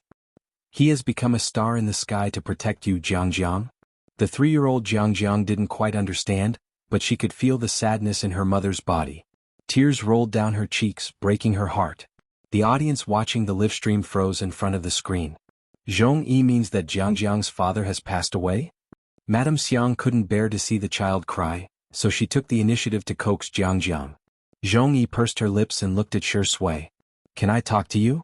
Li Jinyu gestured for the cameraman to leave, but Zhongyi said, It's okay, you can film. It also meant that she agreed to livestream the conversation between her and Shi Sui. The two of them walked towards the vegetable field like old friends taking a stroll. However, Shi Sui maintained an appropriate social distance from her. He was gentlemanly and distant. Zhong Yi noticed this small detail and a look of self-deprecation flashed across her eyes. Indeed, Shi Sui's misogyny is as bad as ever. I want to apologize to you, Shi Sui, I'm sorry. It's because Jiangjiang's father has already passed away before she was born. He was a doctor who unfortunately met with an accident when he was participating in an international volunteer event abroad. Zhong Yi lowered her eyes. Her beautiful face was filled with pain. But I wanted to selfishly leave something for Jiangjiang. So, when Jiangjiang asked about her father, I showed her the stills of you in Untainted, and lied to her that it was her father. Shi Sui had slimmed down to look like a paper doll for the sake of the role of Dustless. In the stills, Shi Sui had applied makeup and filters so he looked slightly different from the real Shi Sui. However, they were the same person after all. Hence, when Jiangjiang saw him, she felt that Shi Sui resembled her father. The netizens who had been the most aggressive in the live stream were dumbfounded. What the hell? All this wasn't because Shi Sui was a scumbag, but because Zhong Yi was lying. I'm sorry, I'm really sorry. I didn't mean anything else. I just didn't want Jiangjiang to feel like a child without a father. Zhong Yi lost control of her emotions and covered her face with her hands to block her tears. Actually, you don't look like him at all. He's not as good looking as you are and he's not as tall as you are, but he's really, really good. At the end of her sentence, Zhong Yi was already a little incoherent, but one could tell that she was referring to Jiangjiang's biological father. Shi Sui's eyes were deep and dark. He lowered his eyelids and the emotions in his eyes were thin and cold. Senior, my condolences. I think you need to be alone for a while. As soon as he said that, the Shi Sui couple was completely heartbroken. Shi Sui, you scumbag. You're heartless. Chapter 360. Can't you coax her? Can't you at least give her a tissue instead of a hug? Doesn't Shi Sui's family love to brag about their high EQ? Why aren't they bragging now? How can they leave a girl to cry? However, Shi Sui's sisters were displeased to see that Shi Sui had been criticized. In the beginning, they had some scruples and were worried about the relationship between Shi Sui and Jiangjiang. Now that they had clarified it, they no longer had any concerns. A couple is a couple, but they are two different people. Smile, smile. The two of them are just seniors and juniors. They can't even be considered friends. What's wrong with leaving Zhong Yi alone? To those who are criticizing scumbags, I hope you all find a warm boyfriend who can coax other girls. Take away our Shi Sui. A gentleman is not equal to a central air conditioner. Thank you. Although Zhong Yi had fans, they were no match for Shi Sui. In just a few minutes, the comments in the live stream returned to peace and tranquility. The reason was none other than that they couldn't win against Shi Sui. In the face of absolute popularity and power, Shi Sui would crush them as soon as she made a move. Shi Sui didn't return to the glass greenhouse and instead went to the vegetable field. The fence had already been fenced and there was only one last step left, painting. Shi Sui held a small brush and lowered his head to slowly brush the white paint. Soon, he heard the familiar sound of footsteps, and the corners of his lips curled up slightly. He had successfully waited for the rabbit to appear. He raised his head, his long and narrow peach blossom-shaped eyes curving upwards. When he smiled, he always looked affectionate and affectionate. Xiang Yi slowly returned from the orchard with a basket of fruits. The fence was the only way to get there. Sister Yi, you've picked so many fruits, Shi Sui greeted. Xiang Yi replied with a obviously colder than usual. The netizens were appalled. No way, is untimely wedding going to fail too? I have a bold idea. Is Sister Yi jealous? Xiang Yi looks so much like Ruo when she's sulking. She's just like her brothers when they pretend to be aloof. Xiang Yi was about to leave expressionlessly, but she couldn't help but glance at Shi Sui. The hand injury left behind by the obsessive fan, all as well year-round, had not completely healed. He could only use one hand to paint. Although he painted very evenly and meticulously, not only was the speed slow, but it also looked very laborious. Xiang Yi couldn't take another step. Shi Sui asked gently, "Why don't you go back? It's too sunny here. Be careful not to get sunburned." Seriously, she was too worrisome. Xiang Yi slowly walked to Shi Sui's side and said awkwardly, "I'll do it. You go back." Shi Sui said, "It's okay. I can do it." Xiang Yi said, "No, you can't." Shi Sui couldn't help laughing. "How do you expect me to answer that?" Before Xiang Yi could answer, the netizens in the live stream had already started spamming, "Shi Sui can't do it. Xiangyi snatched the brush from Shi Sui's hand and stuffed the fruit into his hands. She said fiercely, "Go eat the fruit. Leave this to me." Shi Sui's eyes were full of smiles. "Sister Yi, I'm really not as useless as you think. You're so long-winded." Xiangyi pulled a long face. "You're so noisy." Shi Sui blinked and a moment later he went to the staff member's side. When he returned, he had a floral parasol in his hand. Whoosh! His well-defined fingers opened the umbrella for Xiangyi. His voice was gentle and affectionate. "You'll be bored if you're alone. I'll be quiet. Don't mind me, okay?" Chapter 361. The umbrella was so small that it couldn't fit two people at all. Shi Sui covered most of the umbrella over Xiangyi's head, allowing the sunlight to pour on her shoulders. "Xiangyi, up to you." She buried her head in painting, her movements quick and hurried, as if she was trying to hide the restlessness in her heart. Shi Sui didn't say a word and just silently held the umbrella for her. The comments in the live stream had already exploded. "Another day of tears for Sister Yi's beautiful love. Ah, it's not that Shi Sui isn't warm, it's just that you're not the warm one. Holding an umbrella is too sweet, mommy. I'm eating candy. I'm covering my mouth. Don't cry, Zhongchong couple. You guys can come and cheer for untimely couple. I guarantee sweetness, I guarantee authenticity." Shi Sui has double standards. To Zhongyi, "I think you need to be alone for a while." To Sister Yi, "I'll be quiet. Don't despise your brother, okay?" The fans of the couple were kowtowing, but the marketing accounts wanted to cry but had no tears. The KPI was gone just like that. The more eye-catching the article was, the more embarrassing it was to be slapped in the face. Shi Sui's daughter exposed? It's all a lie. Without the gimmick of Shi Sui's daughter, just the words Zhongyi's daughter couldn't attract much traffic at all. For the sake of click-through rates, some people were so evil that they took an extreme route, and that was slandering Zhongyi. All of a sudden, comments such as "Zhongyi is pregnant out of wedlock," "Zhongyi's blood-sucking daughter," and "Zhongyi and her daughter are trying to ride on Shi Sui's popularity," sprung up like bamboo shoots after a rain. Many netizens felt that they had been cheated by Zhongyi, and for a while there was a wave of criticism. She's giving birth to a child before marriage? Disgusting. Their daughter is only 3 years old and they can't wait to bring her out to make money? Maybe it's all self-directed and self-staged. Negative publicity is still popularity. Of course, there's money to be made if there's popularity. Zhongyi hasn't made any waves in the past few years, and her works have all been flops. Maybe she's just here to show off her face and then she's flirting with others. Zhongyi didn't think that her selfishness would cause such a huge backlash. Xiangyi brushed the fence as fast as she could. With white railings and green vegetable fields, it looked quite small and fresh. The girl picked a few green and red chili peppers. She turned around and looked at Shi Sui, who was still holding the umbrella, and said awkwardly, "Let's go back." Shi Sui went to return the umbrella. Xiangyi was about to pick up the fruit basket on the ground, but Shi Sui picked it up before her. She chuckled and said, "My brother can still carry it." Xiangyi thought about it. Since it wasn't very heavy, she didn't argue with him. After all, Shi Sui was a fragile and sensitive man. Shi Sui? It wouldn't be good to hurt his pride. The two of them walked side by side on the way back. Xiangyi stood on his left side and found that the exposed fair skin of his collarbone had turned red from the sun's rays. She felt really strange. She didn't know why she was angry at Shi Sui, and she didn't know why she felt sorry for him. She was conflicted and confused. Shi Sui noticed the confused expression on the girl's face and said in a low voice, "Sister Yi?" Xiangyi suddenly stopped in her tracks. As if she was suddenly enlightened, she suddenly looked at Shi Sui, only to meet his abyss-like dark eyes. Xiangyi thought of a possibility. She probably seemed to. She wasn't a fan of Shi Sui's mother but a fan of Shi Sui's girlfriend. She had fallen in love with Shi Sui. Chapter 362. Whoosh. It was as if the thousands upon thousands of mountains shrouded in dense fog had dispersed, and something had become clear and profound. Xiangyi was shocked. She actually liked Shi Sui. What if Shi Sui finds out? The filming of Two Under One Roof would take about 2 months and there was still about half of the time left.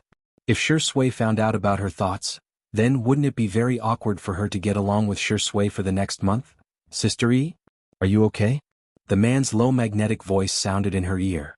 Xiangyi pretended to be calm and asked, "Ahem, what do Senior Zhong and Jiangjiang like to eat?" In a split second, Xiangyi had already thought of a countermeasure. Act as him.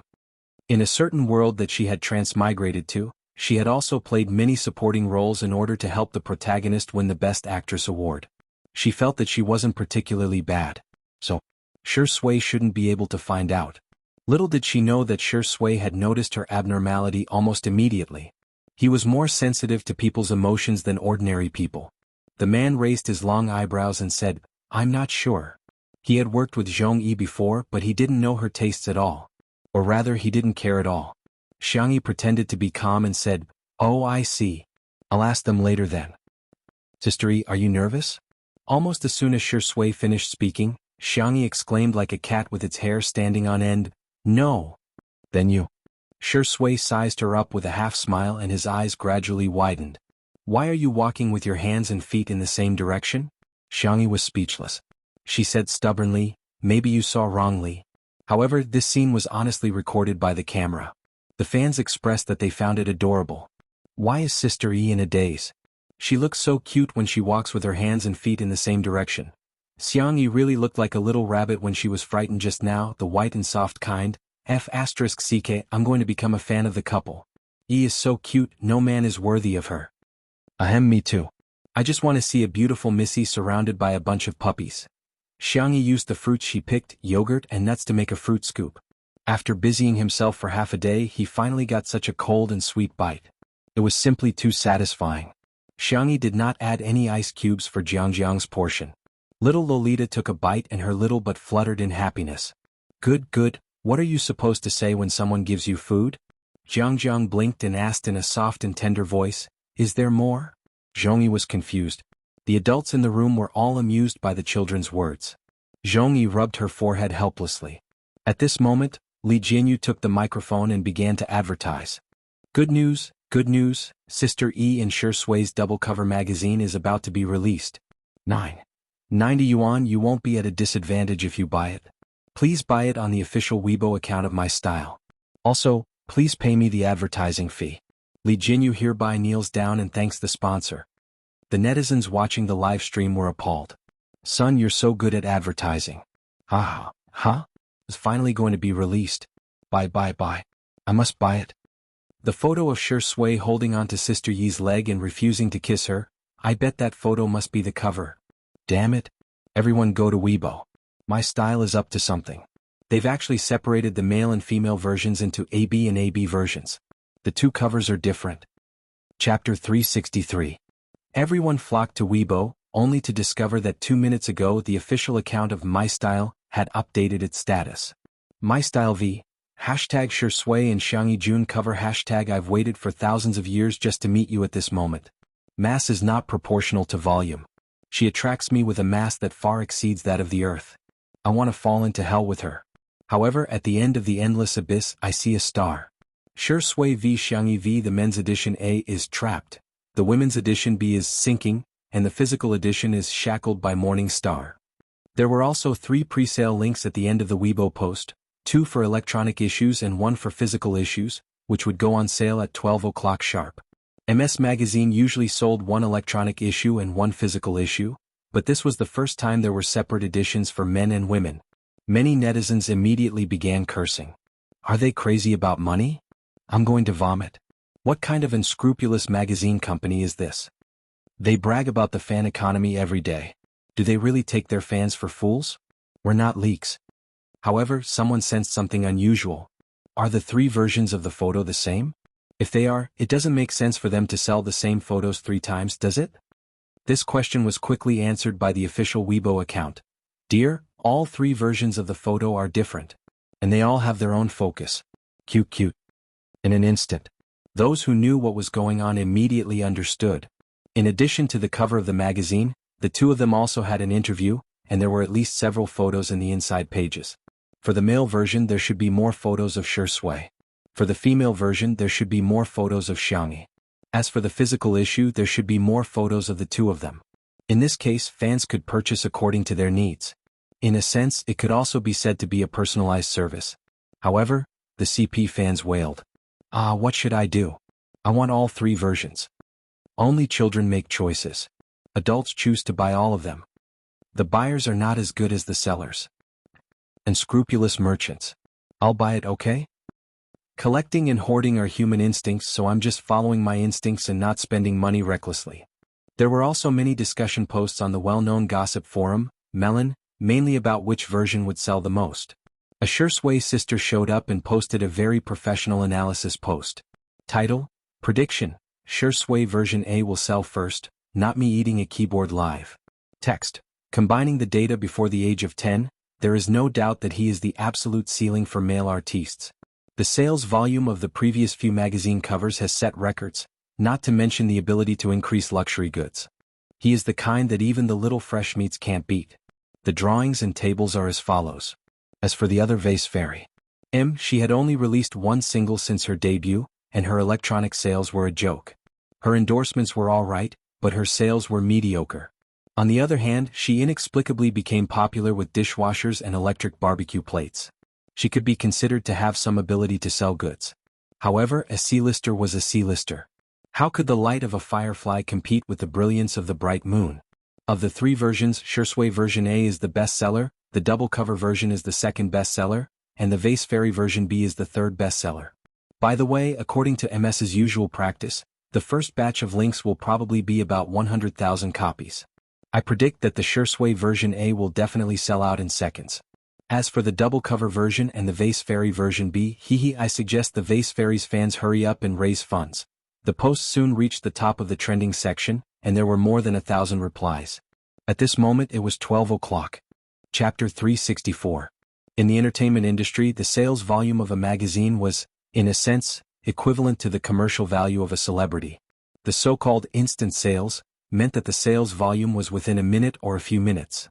The higher the sales volume, the greater the purchasing power of the fans, and the greater the celebrity's ability to sell goods.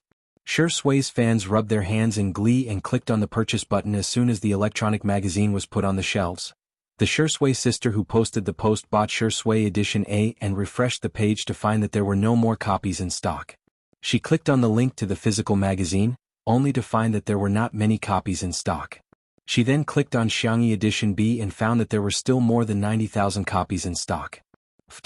The girl in front of the screen laughed out loud and immediately took a screenshot and edited it into the main text of the post. Main text: Shui edition A has been sold out. Looking at my purchase record, it should have been achieved in about 2 minutes. Also, thank you to the vase fairy for contributing to our joke of the year. Her commercial value is about 0.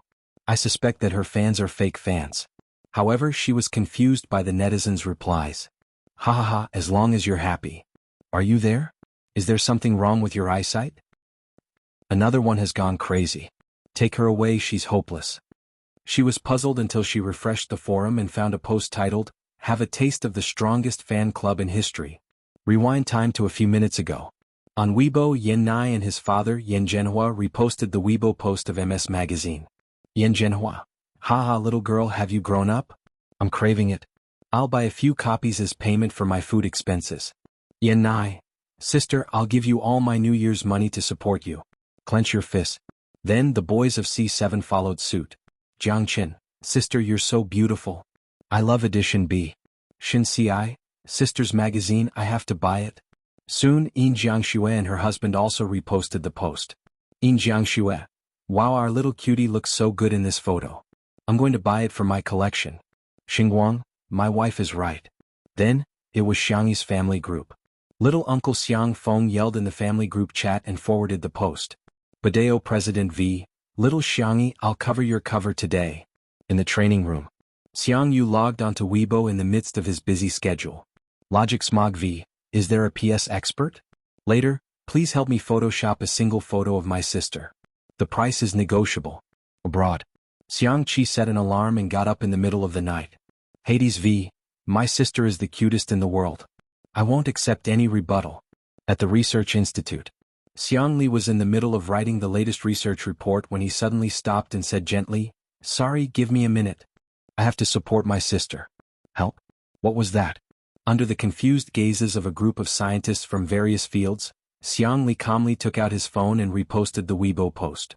Xiang Li V. Cheering for little sister. Come on, little sister. At the law firm. Sanction sorted out the documents for the court session in the afternoon and looked at the two young girls opposite him. Miss Zhao, Miss Su, I have something important to do before lunch. Guardian and her good friend were nervous and at a loss. They thought he was going to do something big, but the next second, he clicked on the Weibo icon and reposted the post seriously. His expression was cold and his words were concise. Tutu brother V, buy it? Guardian and Guardian? This is the big thing you were talking about? Chapter 365. These Weibo posts were screenshotted and posted. It was the post, "Let's see what it means to be the strongest support group in history." The netizens were stunned to see the famous directors of the entertainment industry, top celebrities, young hunks, respected veteran actors, gaming gurus, famous designers, medical doctors and top lawyers supporting Xiangyi. What the F***CK? What kind of luxurious lineup is this? This is probably Mary Sue's favorite heroine in novels. I just saw that the official Weibo accounts of the Chinese Folk Music Association and the Traditional Chinese Medicine Association have also reposted it. There was no need to mention how envious the other fans were. This kind of support was really not something that everyone could get. Shui's sister, who had posted just now, gritted her teeth in front of the screen. She was a fan of Shui, but she was also an anti-fan of Xiangyi. She was extremely upset about the two of them being a couple, so she couldn't stand Xiangyi at all. She couldn't help but mock and ridicule under the post. So what if there are so many people supporting her? Every one of them was just talking. Why don't they buy it? Our Shui sold it in 2 minutes. What about her? Can she sell it out in 200 years? Smiley face. As soon as she posted it, she was rebuked. The data hasn't been tabulated yet. I clicked on it a minute ago, but I didn't manage to buy it. However, the inventory page is malfunctioning, and it keeps showing more than 90,000 copies. Keep bragging. Can the vase fairy be that impressive? Shui's version A sold out in 2 minutes, but she can sell out her version B in 1 minute? Isn't she afraid that others will laugh at her? She snorted and replied sarcastically, Her? She can sell it in seconds? Then I'll go to heaven. As soon as she replied, a notification popped up on Weibo, showing that MS had posted a new post. She clicked on it and was instantly dumbfounded. Someone had indeed sold it in seconds, but it wasn't Shui. MyStyleV, hashtag Xiangyi June cover hashtag congratulations at Shui's A edition of the e-magazine was completed in 2 minutes and 36 seconds, the achievement of selling 100,000 copies. Congratulations to Xiangyi V for selling 100,000 copies of the B edition e-magazine in 59 seconds. It set a new record in the history of MyStyle. At the same time, congratulations to the two of them for the achievement of selling 100,000 copies in 5 minutes and 1 second for the physical issue of Confined to the Morning Star. The entire circle was in an uproar. Female artist, 59 seconds, 100,000 copies. Good heavens, even if there was support, this number was still shocking. When Xiangyi's fans saw this Weibo post, they all felt proud. Sister E is so outstanding. Roaring at the top of his lungs. So low-key. REZ isn't that impressive. Awesome. Felt so good. After being slandered for so long, he could finally hold his head high. That's how impressive RE is. Bullshit. Someone even tagged Shui's sister. Haha, does your face hurt? You there? Is the keyboard ready? If not, I'll send you one. I heard that you're going to heaven. I've prepared the sunflower seeds and a small stool. When are you going to perform? That person didn't reply for a long time. After a while, everyone realized that she had actually deleted her account. She can't afford to play, can she? Some were happy while others were worried. Untimely Weibo was a hot topic. Who still remembers that it's a double cover this time? Sob. Are we too lousy? The sales are actually at the bottom. No, sisters. It's been so long, but Shui still hasn't won Sister Yi's heart. He's useless. Oh no, I actually think that makes sense. Chapter 366. In the trending topics, the netizens vividly interpreted the hashtag when I'm ruthless, even the couple I'm dating will be hateful hashtag. Hence, a topic quietly climbed to the bottom of the trending topics on Weibo. When Si Chuanbai saw the hashtag Shuringdi is useless hashtag, his expression was exactly the same as the old man on the subway. In the past, he had predicted that Shui would be on the trending topics and had prepared the corresponding public relations. Recently, the trending topics were getting more and more confusing. Shuringdi is useless? What kind of public relations is this? If it was public relations, others would say, look at Shui and his team, they're guilty. If it wasn't public relations, others would say, I can't tell that he's so weak at such a young age. The top manager sighed heavily as he looked at his phone. is too difficult for me. Similarly, Xiangyi's manager, Anan, was in a difficult situation. He had been worried sick that he wouldn't be able to sell his obedient version B, until he saw the Weibo post about the sales. 59 seconds? 100,000 copies? Did he see wrongly? Before Anan could react, his phone was bombarded with calls from various media outlets and business partners. To put it simply, Xiangyi was on fire. However, the problems that followed were also obvious. An artist didn't just need a manager, they needed a team. Now, although Xiangyi had become the boss of Tomato Entertainment in name, she didn't have a team. With so many things piling up, Anan felt powerless. It was too difficult. I don't deserve it. He even had a feeling of wanting to shrink back. Should I resign? Just as this thought flashed through his mind, his phone rang. When he saw the caller ID, he rubbed his eyes hard before answering the call. Mr. C? Are you looking for me? Si Chuanbai's serious and deep voice came through the receiver. From today onwards, my team and I will be in charge of handling Miss Xiangyi's management business. Really? That's great. In that case, Xiangyi would have the most professional management team. However, his happiness only lasted for 3 seconds before Anan realized something. He drooped his head and asked dejectedly, So am I going to lose my job? Si Chuanbai. You're thinking too much. Anan sobbed. You don't have to comfort me. I understand. I'll pack my luggage now and go to Little Rabbit Farm to raise piglets. I heard that they use science to raise pigs and turn knowledge into reality. In any case, I went to university before. Ooh, I should be able to apply, right? Si Chuanbai rubbed his eyebrows. Why was Little Rainbow? What do you mean by raising piglets? I think you want to eat piglets. Sorry, I didn't express myself clearly. My team and I will assist you. Knowing that he would not face the crisis of unemployment, Anan was rejuvenated. He suddenly thought, then, what about Shui? Si Chuanbai said coldly, let him fend for himself. I am now part of Miss Xiangyi's family. Ah? In the kitchen Xiangyi and Shui were busy.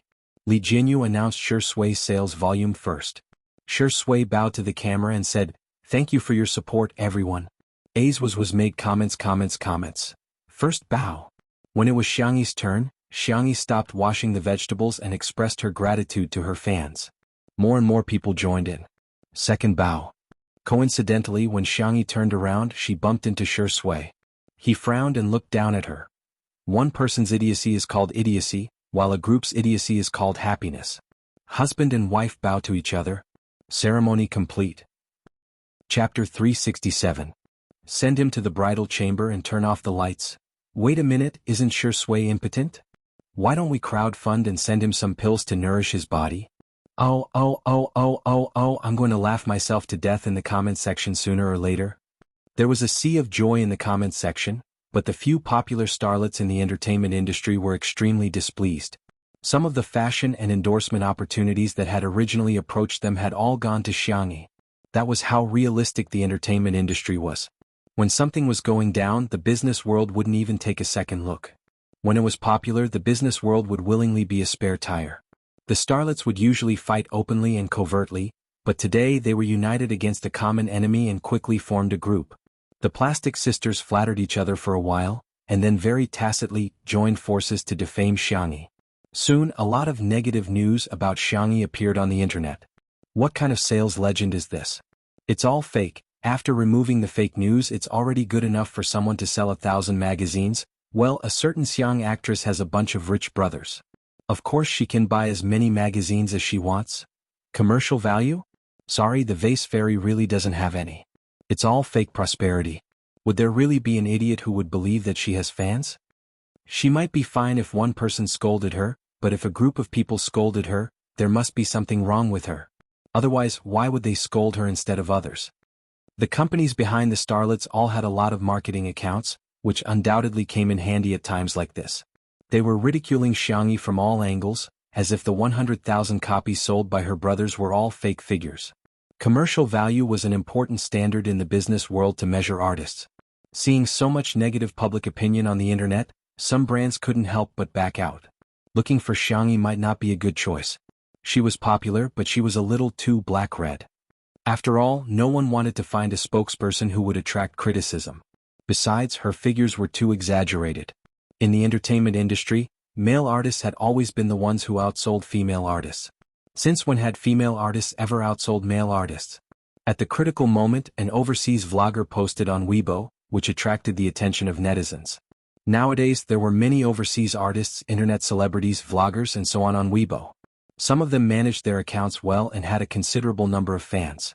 It just so happened that the vlogger who posted on Weibo would usually share her outfits, skincare, and so on. She had more than 2 million fans. Luna V. Hey, I want to ask, can anyone help me buy this? My friends like her very much. There was a picture. It was a screenshot of My Style Xiangyi Edition B. The netizens? Is Xiangyi? S. Do overseas vloggers? S. Someone raised a question in Luna's native language. She no. S fans post 1. She her videos. S her. S. Tease. Test. Not only is she the ideal type for men, but she is also the ideal type for women. S. For, oh my god, someone bought it for me. I'm so happy. Chapter 368. The netizens were dumbfounded. Is this real? Usually, we're the ones who get people to buy overseas skincare products and cosmetics. Now, foreigners are getting people to buy our female artists' magazine covers? At first, some people thought that it was just a publicity stunt. However, some overseas students posted screenshots of overseas magazines, which made people realize how terrifying Xiangyi's popularity was overseas. I'm shocked. So the vase fairy is not only popular, but she's also really popular overseas? There are 200,000 links to each of the 3 editions. Sister Yi's edition B has been sold out. It's really sold out in seconds.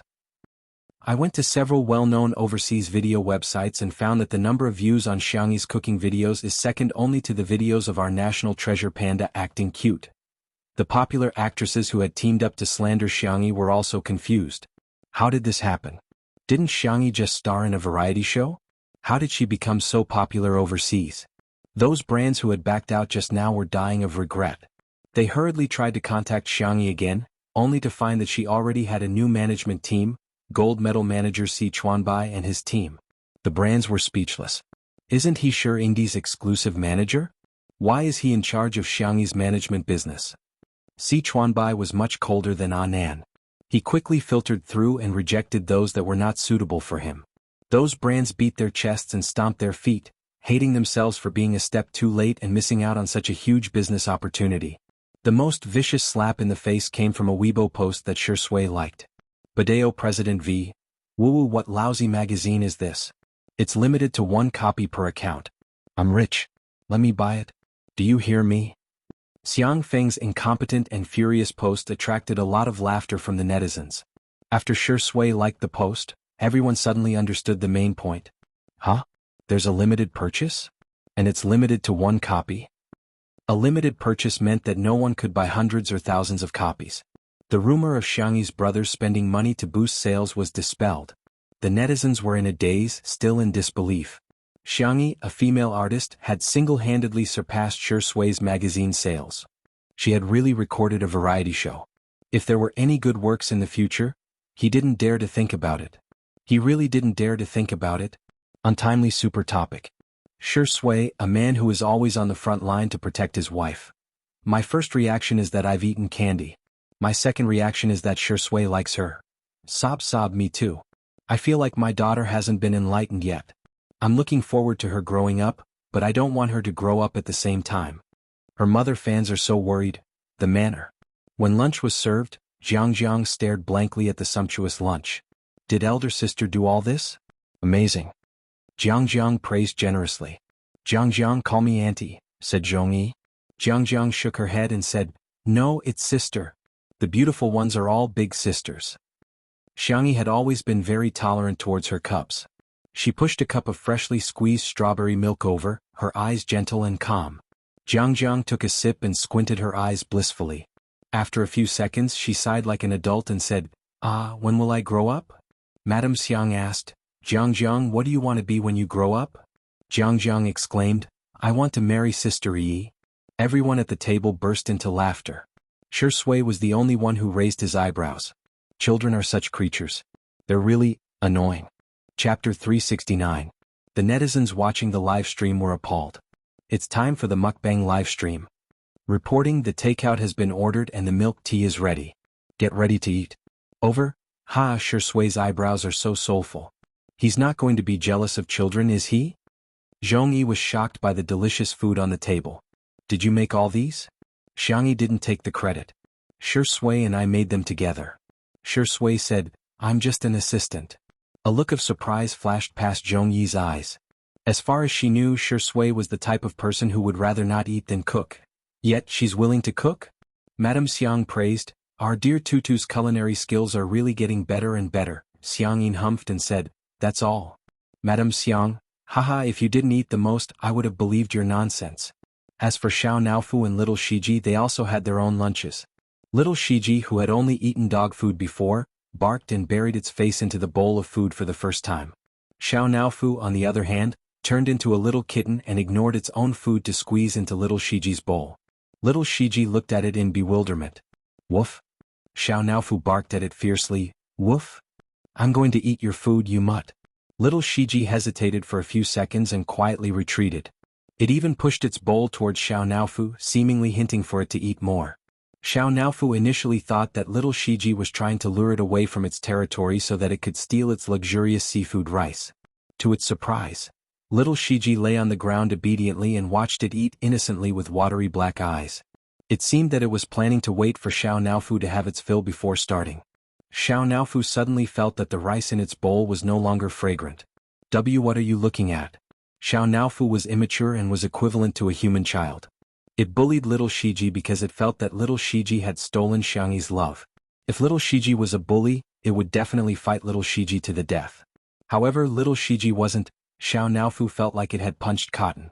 It stared at little Shiji for a few seconds before reluctantly pushing the bowl back. It even picked up a prawn from its bowl and placed it in little Shiji's bowl. Meow. Humph, this hoo-hoo only gave you a prawn because you're too thin and weak. In the next second, little Shiji pressed it onto the ground and began licking Xiao Naofu's head happily. Meow meow meow. Xiao Naofu, ah, your mother, don't come over. Stupid woman, save me. Save me. As an internet celebrity cat, Xiao Naofu had its own cameraman and a separate live broadcast room. The netizens inside were all cute and doting, and the style was very harmonious. Xiao Naofu is so pretentious. Our Xiao Naofu has grown up, I'm glad. Little Shiji is so domineering. I'm done, cat videos? So embarrassing, I'm too embarrassed to watch. Xiao Naofu struggled to break free from little Shiji's shackles and jumped into Xiangyi's arms, feeling extremely aggrieved. Meow. Woo-woo, that annoying mutt licked my fur until it was wet. Xiangyi put down her chopsticks and coaxed it gently. When Xiangyin saw this scene, he frowned and said with a menacing expression, don't worry. Just eat, why are you hugging it? Xiao Naofu was so frightened that it shrank into Xiangyi's arms. Some netizens commented, I feel like old Mr. Xiang doesn't hate cats but Xiangyi. Chapter 370. This comment gained the approval of many people. Yeah, cats are so adorable. Would anyone hate cats? To be honest, old Mr. Xiang has 4 grandsons, why would he fancy one granddaughter? In ancient times, Xiangyi wouldn't even be listed in the genealogy. Haha, did you guys just realize? I could tell long ago that Xiangyi's grandfather has been pulling a long face towards the vase fairy. He obviously doesn't like her. As soon as those comments were posted, they were rebutted by Xiangyi's fans. TSK, you guys found out again? What's wrong with the person who mentioned the genealogy? Times have changed, you've forgotten about it early in the morning. It's just a sentence, yet you're imagining so much. Some people really have nothing better to do. It's not like it's written all over your face. There was a strong smell of gunpowder in the comments. Nowadays, the livestream industry was very developed and the stress that had nowhere to be released in reality was easily vented on the internet. In reality, the mistakes of others could still be tolerated. However, in the online world, as long as there was a slight flaw, they would deal a heavy blow. Xiangyi coaxed Xiao Naofu for a while before placing it on the ground. Xiangyin immediately said, go wash your hands. Use disinfectant and hand sanitizer. Wash your palms as well as the back of your hands. Pets had germs on them and it would be bad if they got infected. His granddaughter's health was the most important thing in the world. When everyone heard his words, they felt that Xiangyin was being too strict. Got it, Grandpa. Xiangyi obediently went to wash her hands. After washing up, she picked up her chopsticks and ate 2 mouthfuls of food. Xiangyin began to nitpick again. Tie your hair up. It's covering your eyes. Xiangyi had her hair tied up in a bun, but she left her fringe slightly long because she hadn't cut it in a while. It can't be tied up. She gestured to the length and suddenly found a small hair clip to clip her fringe up, revealing her fair and smooth head. There was a trace of satisfaction in Xiang Yin's eyes. Yes, my granddaughter looks the best when her hair is tied up. In the live stream, Xiang Yin's grandfather is so fierce. I'm shivering in front of the screen. It's true that he hates her. Otherwise he wouldn't be so picky. Why does it feel so real? My mom also likes to let me comb my hair up to reveal my forehead. However, even though some people were cursing, they were watching with more enthusiasm than anyone else. After the meal, Zhong Yi and Jiang Jiang had the habit of taking an afternoon nap, but when Jiang Jiang heard that Xiang Yin was going to make malt candy, she skipped her afternoon nap and instead scurried over to Xiang Yin's side to watch him. Little Rabbit Farm had sent some half-finished products over. The old man sat in the pavilion, leisurely boiling maltose in a small pot. A gentle breeze blew past and the flowers by the pavilion fell. The green hills in the distance were faintly discernible. In the courtyard, a few ducks passed by the pond. The scene was beautiful and poetic. There were fewer bullet screen comments in the live broadcast room. Everyone was enjoying the tranquility and warmth of the moment. The old master's movements were skillful and it was obvious that he had done this many times in the past. He used a slender piece of wood chopped from bamboo to boil a round maltose candy. It looked like a lollipop and handed it to Jiang Jiang. Baby, take it. Thank you, Grandpa. Jiang Jiang hugged the maltose candy happily and licked it. It was sweet and warm. She said incoherently, yummy. When the netizens saw this scene, they were a little envious. Xiang Yin is so nice, some haters sneered. Even his biological granddaughter doesn't receive such treatment. Seems like someone is really annoying. However, Xiang Yin hummed a tune and took out a new piece of wood. He spun it, and the maltose candy in his hand grew larger and larger. The netizens began to feel that something was amiss. Chapter 371. The bright, light yellow maltose candy was emitting steam. Gradually, the candy ball in Xiang Yin's hand became several times larger than the one he gave to Jiang Jiang just now. Xiang Yin picked it up and looked at it, but he still felt that it wasn't enough. Hence, he put it in the pot and spun it a few more times. This is for Jiang Jiang, right? Jiang Jiang is so cute, it's normal for her to be popular with elders. As soon as the pop-up comments appeared, Xiang Yin held the maltose candy and yelled, "Old woman, have some candy." Madame Xiang and Xiangyi were drinking flower tea in front of the French window. Hearing his words, they smirked and said, "This old man's voice is too loud." The netizens were dumbfounded.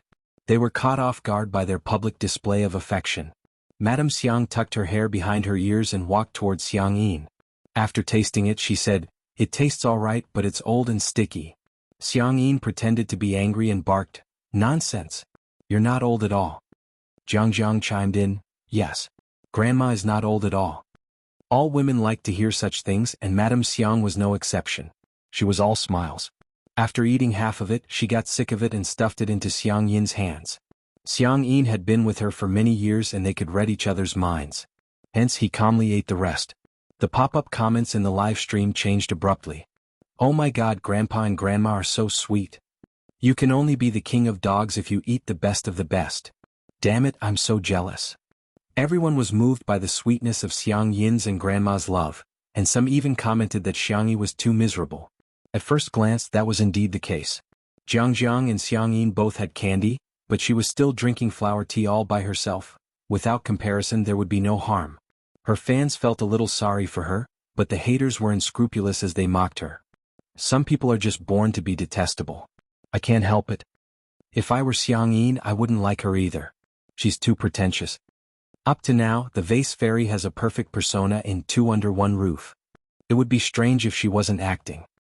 Just as the haters were criticizing Xiangyi, someone discovered that Xiang Yin was still silently brewing maltose candy. This time the candy balls were even bigger. Not only was it big, but he also continuously molded it into shape. Not long after, a round, bunny-shaped maltose candy appeared in his palm. The old man looked at it and felt that it was not enough, so he continued to carve it carefully with a bamboo stick. After a long while, the old man was finally satisfied. The camera gave a close-up. It was a lifelike little rabbit, cute and delicate. Rabbit, rabbit? It can't be that coincidental. The next moment, the old man's loud and clear voice resounded in the courtyard. "Good, rabbit, rabbit?" The netizens were speechless. Earphone fans were almost deafened. Grandpa, your voice almost sent me away. Did I hear that right? The old master called her little bunny? Under everyone's incredulous eyes, Xiangyi walked briskly into the pavilion. Grandpa, Xiangyi said softly, is this for me? The old man had a sullen expression on his face, as if he wasn't the one who had called her good tutu just now. He handed the tutu maltose candy to Xiangyi and said coldly, eat this. Xiangyi grinned widely, revealing her dimples. Grandpa, you're so nice, you're the best grandpa in the world, sweet words. The old man sneered in disdain, but the corners of his mouth curled up uncontrollably. Is it enough? If it's not enough, there's more. I'll make you a supersized one. The netizens thought, you call this annoying? He's obviously doting on her. Chapter 372. Xiang Yi's voice was gentle as she sat on the stool next to Jiang Jiang and ate her candy obediently. It's enough. The two of them were eating candy at the same frequency and were so adorable that his heart was about to melt. The smile on Xiang Yin's face deepened. Madame Xiang teased, hey, didn't someone say that he hasn't forgiven Tutu yet? Xiang Yin's expression changed immediately and he stopped smiling. He said coldly and sternly, don't think that I've forgiven her. Now I've forgiven her at most 2%. Madame Xiang said, last time it was 1% and this time it's only 2%. Is a meal worth 1%? Then wouldn't my dear Tutu have to cook 98 meals for you? Old man, you're just trying to cheat her out of her food. The netizens in the live stream were amused by old Mrs. Xiang's words. Ha, old Mrs. Xiang is so sarcastic. Why did you say that you've forgiven her? What did Xiangyi do? I suddenly feel that Xiang Yin is the arrogant one. Compared to Sister Yi's brothers, he's so weak. In the apartment, Qin Wanyan, who had recently suspended her work, was watching Two Under One Roof, as if she had been possessed. As long as Xiangyi appeared on screen, she would crazily post negative comments, bicker, nitpick, and make sarcastic remarks. Why is Xiangyi doing so well and becoming more and more popular? Didn't I end up having to suspend my work and suffer a drop in popularity because of a slip of my hand? Hearing Xiangyi mention the word forgiven, she sneered and opened the private chat box of a certain marketing account, in the court in Nanjing. Today's court hearing was being live-streamed on the court hearing website. Xiao Wan, who was also known as guardian of the best Xiang Yi in the world on Weibo, was seated in the gallery, so nervous that her palms were sweating. The judge announced that the court was in session and the live stream began. In an instant, many people swarmed into the live stream. When they saw Sangchen, who was sitting at the plaintiff's defense lawyer's seat, the comments section suddenly became lively. Ah, Xiang Yin's suit is so classy. This is lawyer Xiang's first court appearance in years, right? It's my first time watching a live trial. I'm a little nervous for some reason. The case was quickly sorted out. Xiao Wan's good friend, Xiao Su, got first place in the written interview when she applied for a job. However, the company hired a boy who ranked lower than her because this position was more suitable for boys. The lawyer hired by the defendant's company was also very good. The first thing he did was to change the concept of the case. His style of defense was very eloquent and infectious. He avoided the important points and dwelled on the trivial. He did not mention the gender issue at all. In conclusion, the defendant refused to admit the plaintiff not because of the plaintiff's gender, but because the plaintiff's overall ability was insufficient. Xiao Su's face was pale. The failure of the interview was a huge blow to her. Now that she was going to suffer a second blow, she felt a little uncomfortable physically and mentally. Taking advantage of her poor state, the company's representative attacked her without restraint. We think that Miss Su has a social disorder. As we all know, a serious social disorder is a psychological illness.